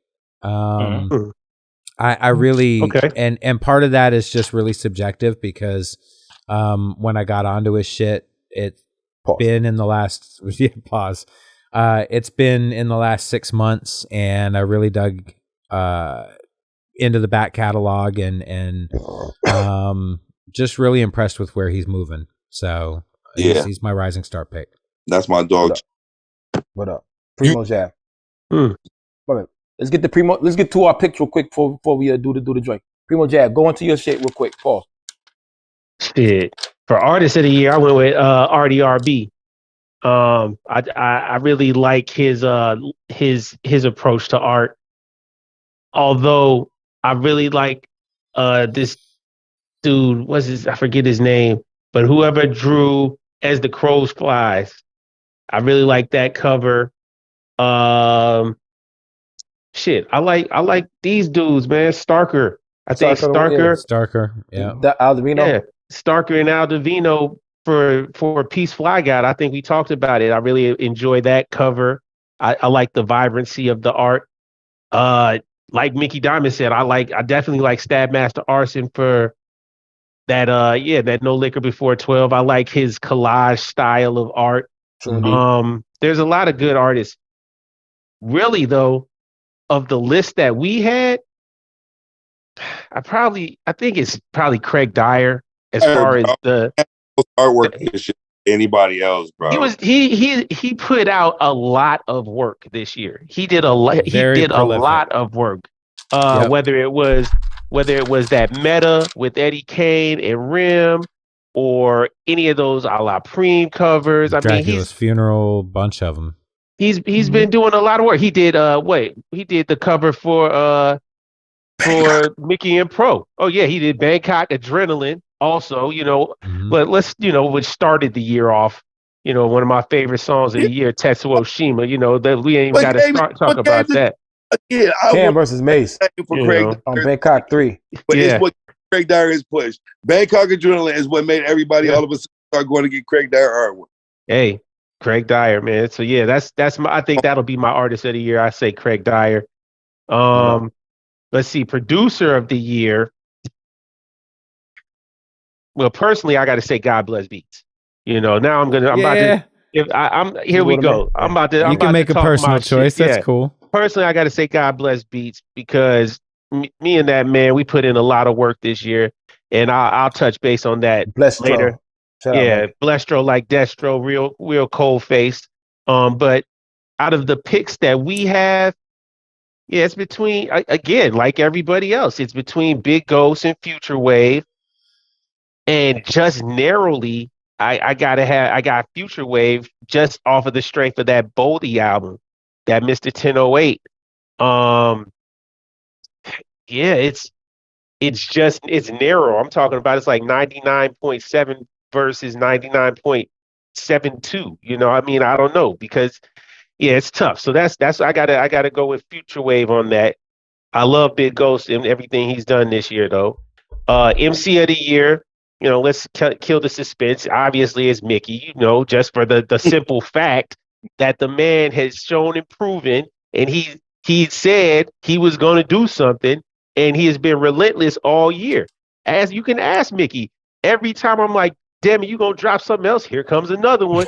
I mean, from the early this year, like I said, my favorite project, Bangkok Adrenaline, was when that just scratched the surface, and I didn't even realize that was 2022. But that was the start of it. Then No Liquor Before 12. Then Bulletproof Bathrobe. Yes, Carl, we know Carl. Then Noir, and I hit Mickey, and he was like, yeah, that was only okay. I'm like, nigga, stop smoking rocks, man. Like, what you talking about? That's only okay. You tripping? And then his favorite of all my releases from this year. Right. Exactly. But it's dope that you can even say, yeah, this is I can rank my releases this year, because right after that, we had my favorite Mickey release of the year, and Death Was His Name. That's my favorite. That's my favorite release this year. Then we got Big Ghost 1, which was just like, that was a bonus. Like, oh shit, what's this? Oh damn. Yeah, that's crazy. So now we got part 2. Yeah, you got part 2 tonight, so don't make the list too quick. You feel me? We might have. It was already out. It's already out. I knew they were both coming. Pause. Yeah, man. Like I said, that's long story short, that's why I had to go with Mickey for MC of the year, because he been working, man. He's a rapper's rapper. He's spitting bars. All his projects are fresh and Mickey just put out a message. He rhyming, man. He getting busy. Mickey just put out a message. It's out tonight. You know what I'm saying? Yep. Album of the year. Album of the year for me is the Book of Jab Volume 2. Because again, I mean, I know the work that went into it. A lot of time went to mixing it down. I have obviously a personal connection to it because it's my project. Right. And I'm going to stand on that. That's my album of the year. But taking myself out of the running and being, if I wasn't me, who would I be listening to, or what have I been listening to? Definitely Fluorescent Mud. Fluorescent Mud is killer. Ty Ferris took that thing and went crazy. Him and Seb Bash. They only had SD Knack on there, one feature. It was immaculate. Shit. Yeah. It was immaculate. I really like that project a lot. A close second, or coming up second to that. Again, I gotta say, and Death Was His Name. I really like that album because it's just it's powerful. It's a concise, just quick punch in the face of dope shit. So that's why I like that. And then, as the crow flies, man, I love As the Crow Flies. That's another just hard hitting boom bap album, and that's a future wave album. Yeah, I mean, Danielson went crazy on there.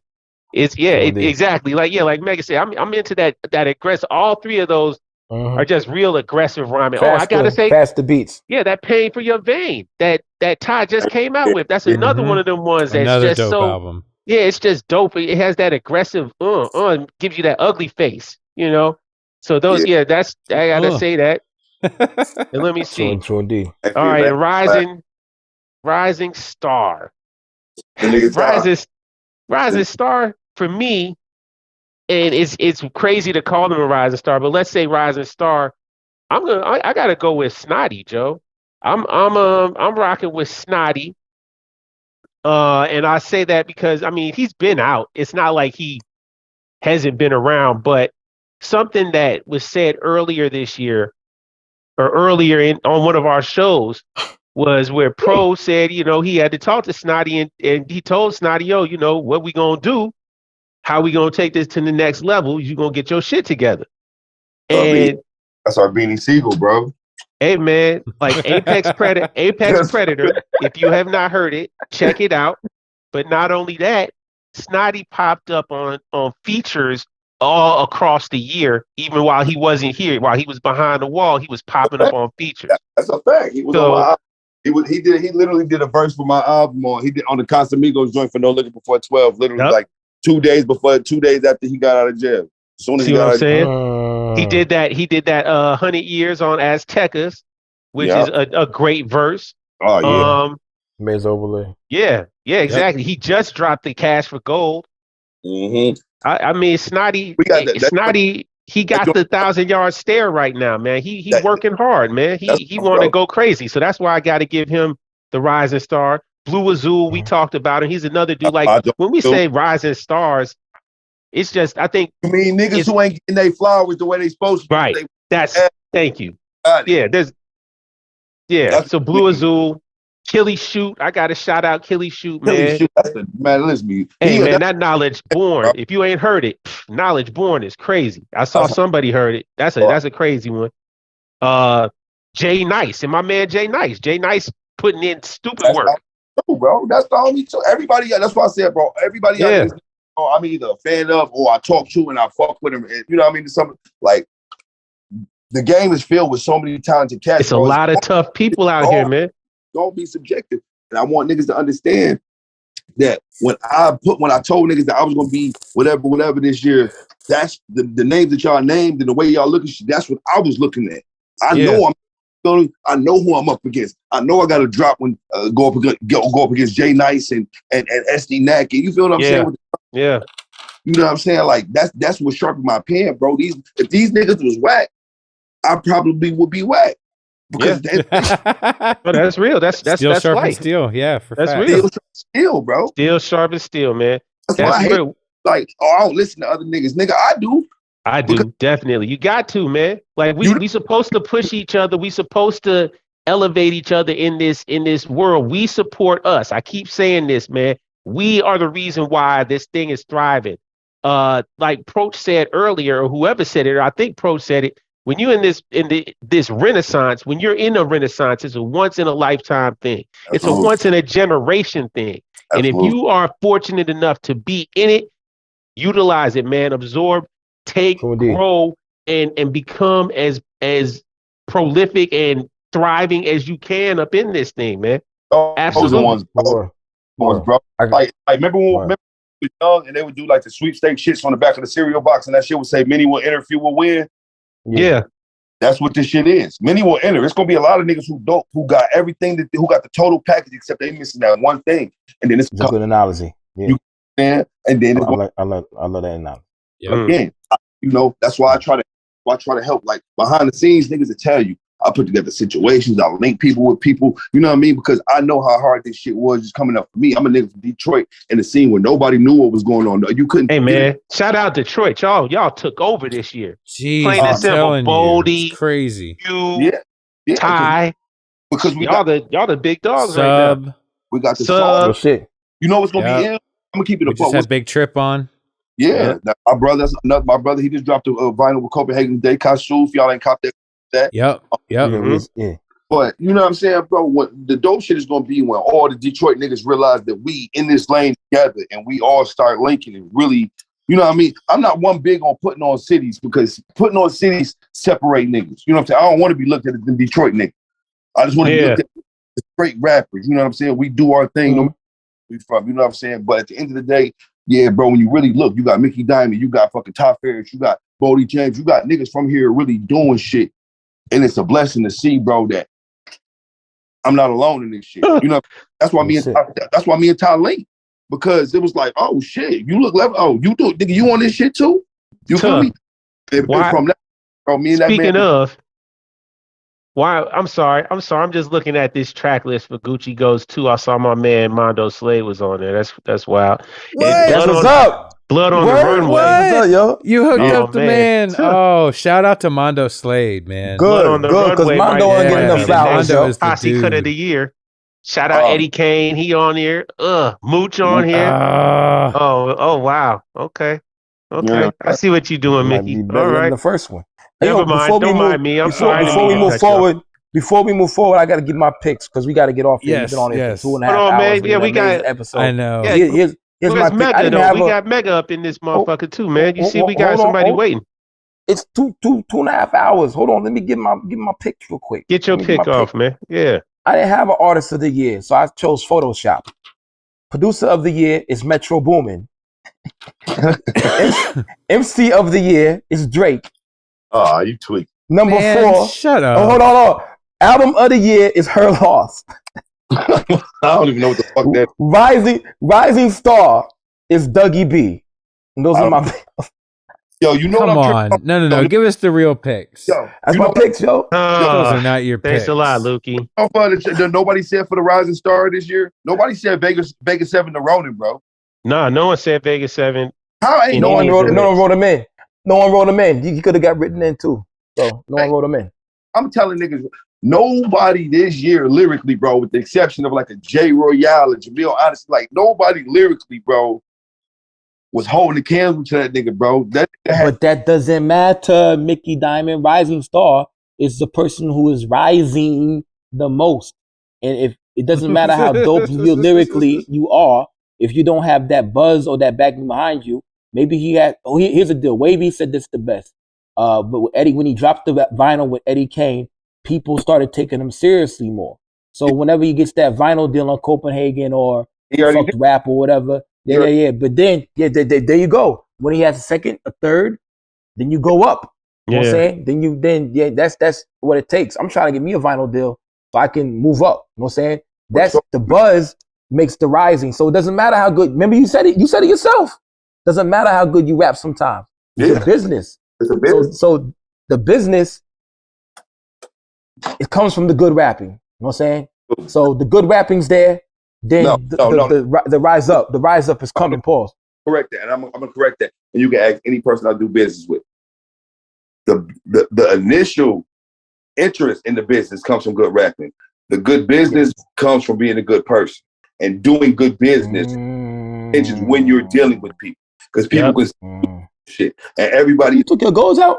And everybody automatically assumes that they're going to get gotten over on. So when you show them that you got good intentions and you're not trying to fuck them over, it builds that bond where motherfuckers trust you. Y'all can do good. Absolutely right.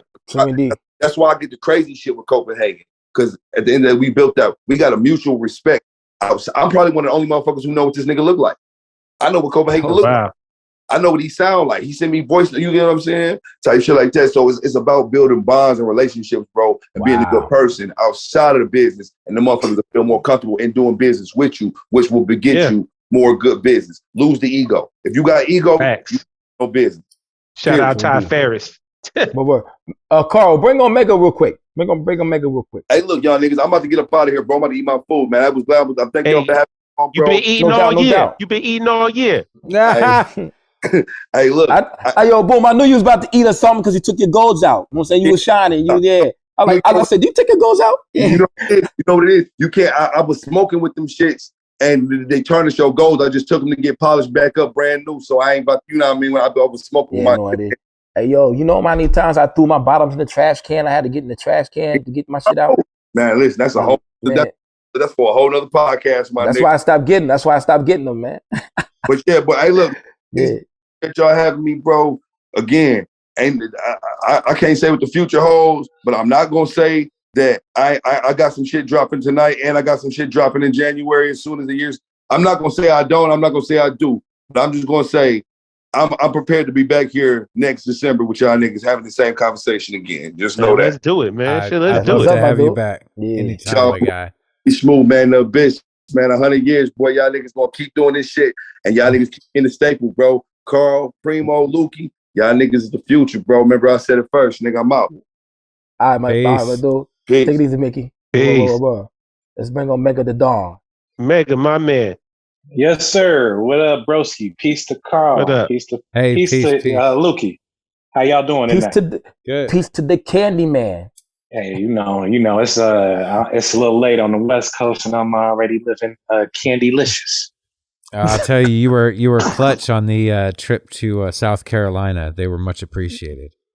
Hey, man, I try to share alike, spread the goodness.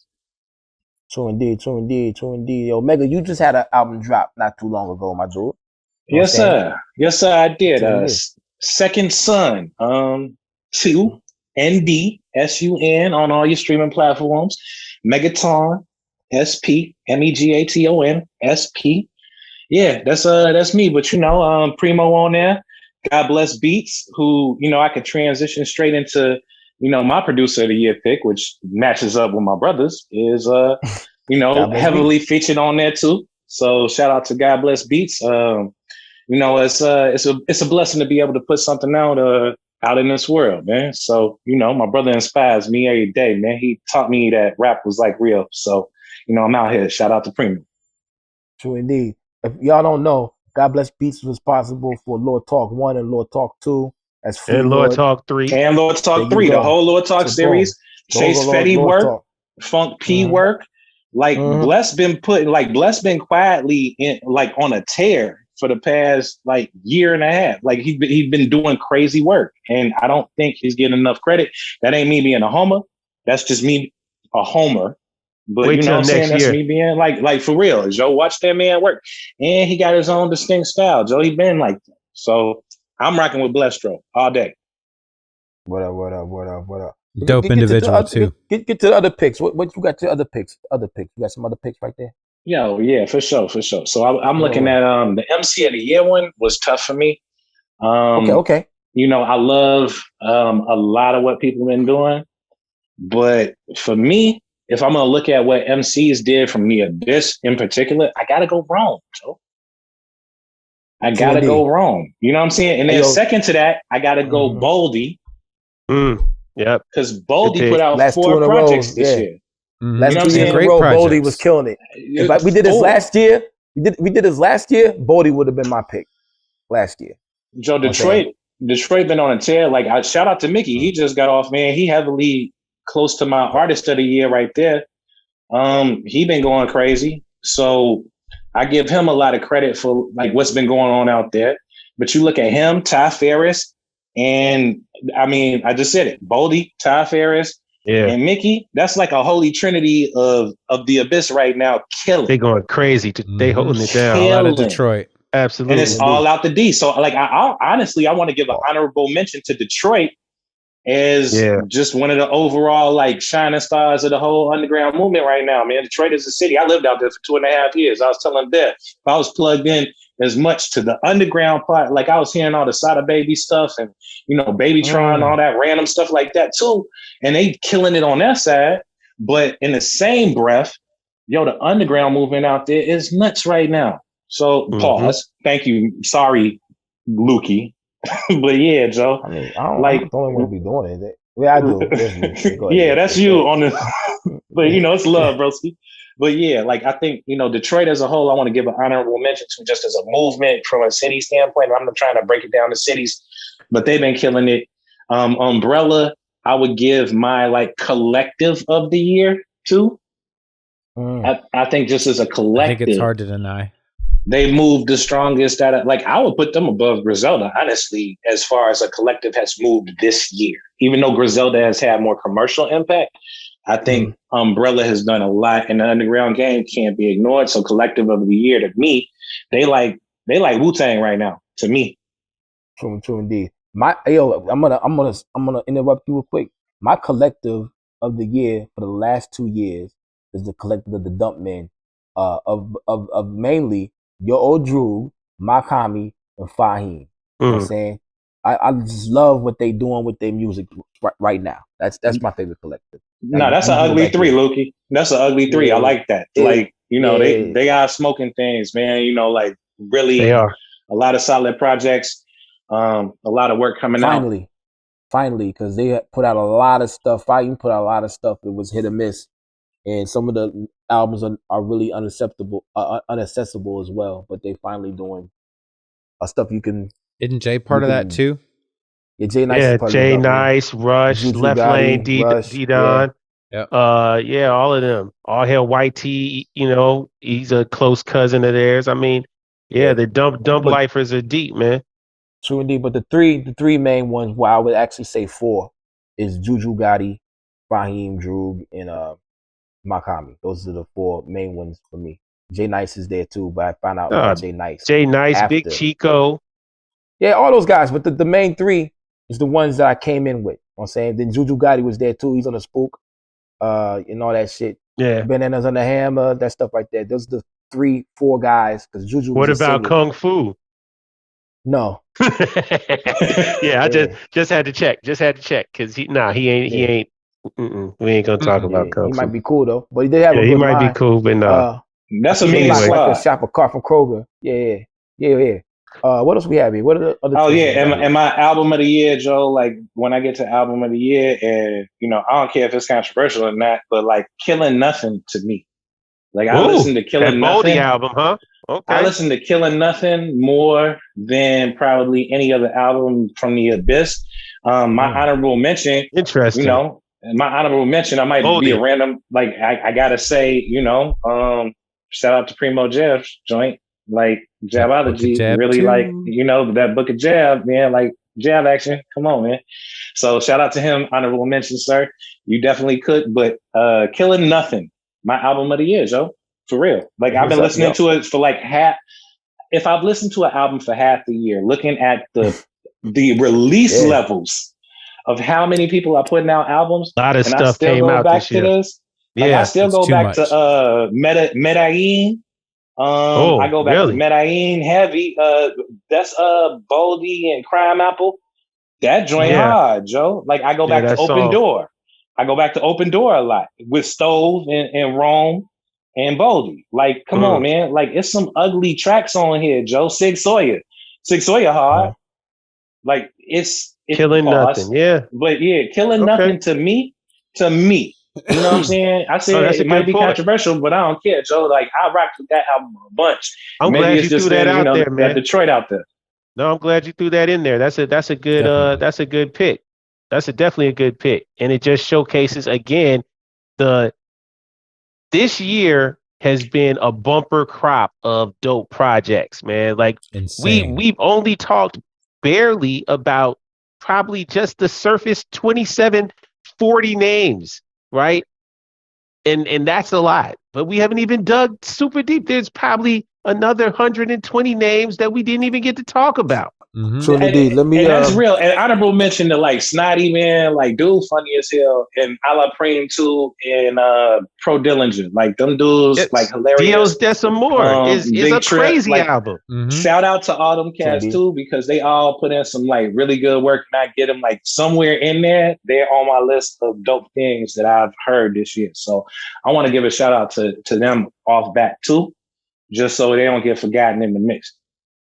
Yeah, and I also Eddie Kane and Rim had a really good Eddie year. Kane, exactly. Come on, man. You know what I mean? There are so many people that didn't get mentioned that Kane went crazy this year. And I will tell you, part of it is upsetting to me that I can't keep up. Like there's just so much stuff. Bub Styles, exactly. Yeah, thanks, Dave. Yeah. Exactly. Boy Rock. Yeah. Shout out to my man Boy Rock. He just put out an album this week as well. You know what I'm saying? And, I met him down here in down here. He's from Boston, yo. So shout out to him. I met him with DJ Kerosene and Static Selector. That's what's up. So cool, yeah. But it is. It's hard to keep up with the amount of really dope projects that have come out this year. Blood of the Bills was nominated for album of the year as well. So we have a lot of people out there. Yeah, man. Shout out Thieve, man. Indeed. Thieve and Finn, you know? Thieve and Finn. That's probably why Finn was on there for producer of the year. No write-ins for artist for me. Artist of the year? Yeah. Ransom. Oh, artist of the year. No, artist of the year, like as far as making album art and stuff. I do that. Ransom counted. Like if I knew Ransom counted Book of Jab for real, too. For best, I would have put Ransom in somewhere in lyricist of the year for me. Because he been going crazy, but like I remember him when he was with like Joe Budden and all them cats back in the day. He was you know what I'm saying? Like he been around for years with Desert Storm and all kind of like that background. So I wasn't sure if he counted, but like I give him definitely an honorable mention because he been murdered. That's okay. That's one of the people that wrote in Ransom, yo. Yeah, I was really confused because I thought that I didn't write him in. Really, I wouldn't count him. Somebody. I don't think he count. Yeah.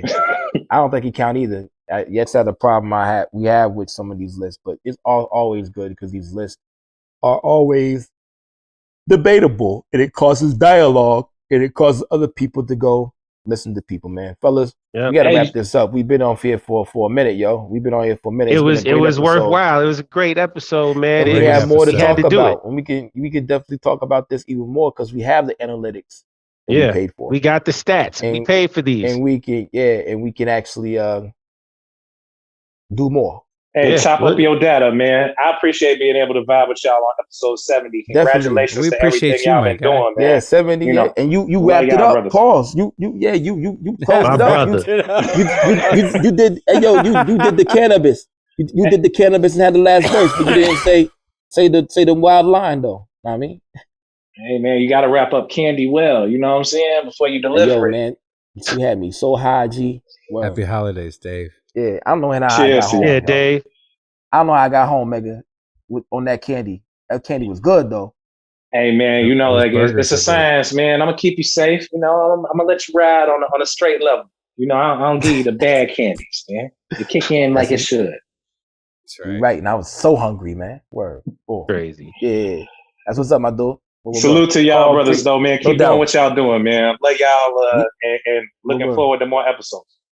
Thanks. Definitely, man. All right, bro. We'll talk soon. Word. All right, fellas, let's go ahead and wrap this joint up for wrap it up, B. 70. Me wrap it up? All right, boom. I'm tired as a motherfucker. I can hear it. Day at work. Bro, I'm crashing out. I guess it's because I had 3 mics, huh? Yeah. You know what I'm saying? Everybody out there, you have made it to episode 70, and this is very unique, dope thing that we got to do here with the survey. And just these ideas coming to fruition. It should have came to fruition before. Once again, the list, no list is perfect, but we did get votes from people who actually buy merch and listen to the music. So if your name was left off on accident, like I said, I was gonna mention Squad Deadface. His name wasn't on the original list, but we had people write people in. So people could get written in. Ransom got mad votes, and he wasn't even on the list. So we had write-ins. The list is not perfect. No. But you see how we came up with the first list for the top 75 and what that did to that man a little bit, because he probably would did the same thing without that list. Spark that fire. Spark that fire, yo. Absolutely. It all creates dialogue amongst the community. And we're happy that you're here rocking with us. You know what I'm saying? We're happy that you're here. You made it to episode 70. Shout out to everybody out there who came on. You know what I'm saying? Yes, thank you. We appreciate you 1,000, 120%. You know what I'm saying? We appreciate it. I love the fact that y'all wanted to be on here. Shout out to my man Pop. Shout out to Dave Proach and everybody else. MIA. You know what I'm saying? Shout out to all y'all, man. Thyself, y'all. Chrissy. Chrissy, Big Scoops. Big Scoop. True indeed. Mega. You know, everybody, man. True indeed. And just rock with us for 70 more. You know what I'm saying? Big things in the picture. Big things are gone. We ain't going nowhere. We going to the top, baby. Puff Daddy's voice. You know what I'm saying? And beyond. Shit, we going to the motherfucking moon. We going to Mars. Fuck you, Elon Musk. We going there first. Man, Elon Musk might make it there, but he might crash. Nah, he might crash. This shit be fucking up. Fuck Elon Musk. People out there, don't get your lithium batteries wet in your Teslas. It might blow up. Yo. Word. Yeah. But yo, Carl, Primo Jab, we make it into 140. You know what I'm saying? Let's do it. Episode 70 of the Abyss Podcast. Yeah. The end of the year list featuring Mickey Diamond, yo. Shout out to that brother. Thank you. There'll be much more episodes and much more stuff to come. Go buy some merch. Like, share, repost. We'll see y'all next week. Wow. Peace. We support us. Facts. I wasn't frozen. I just stood like that. I know you were.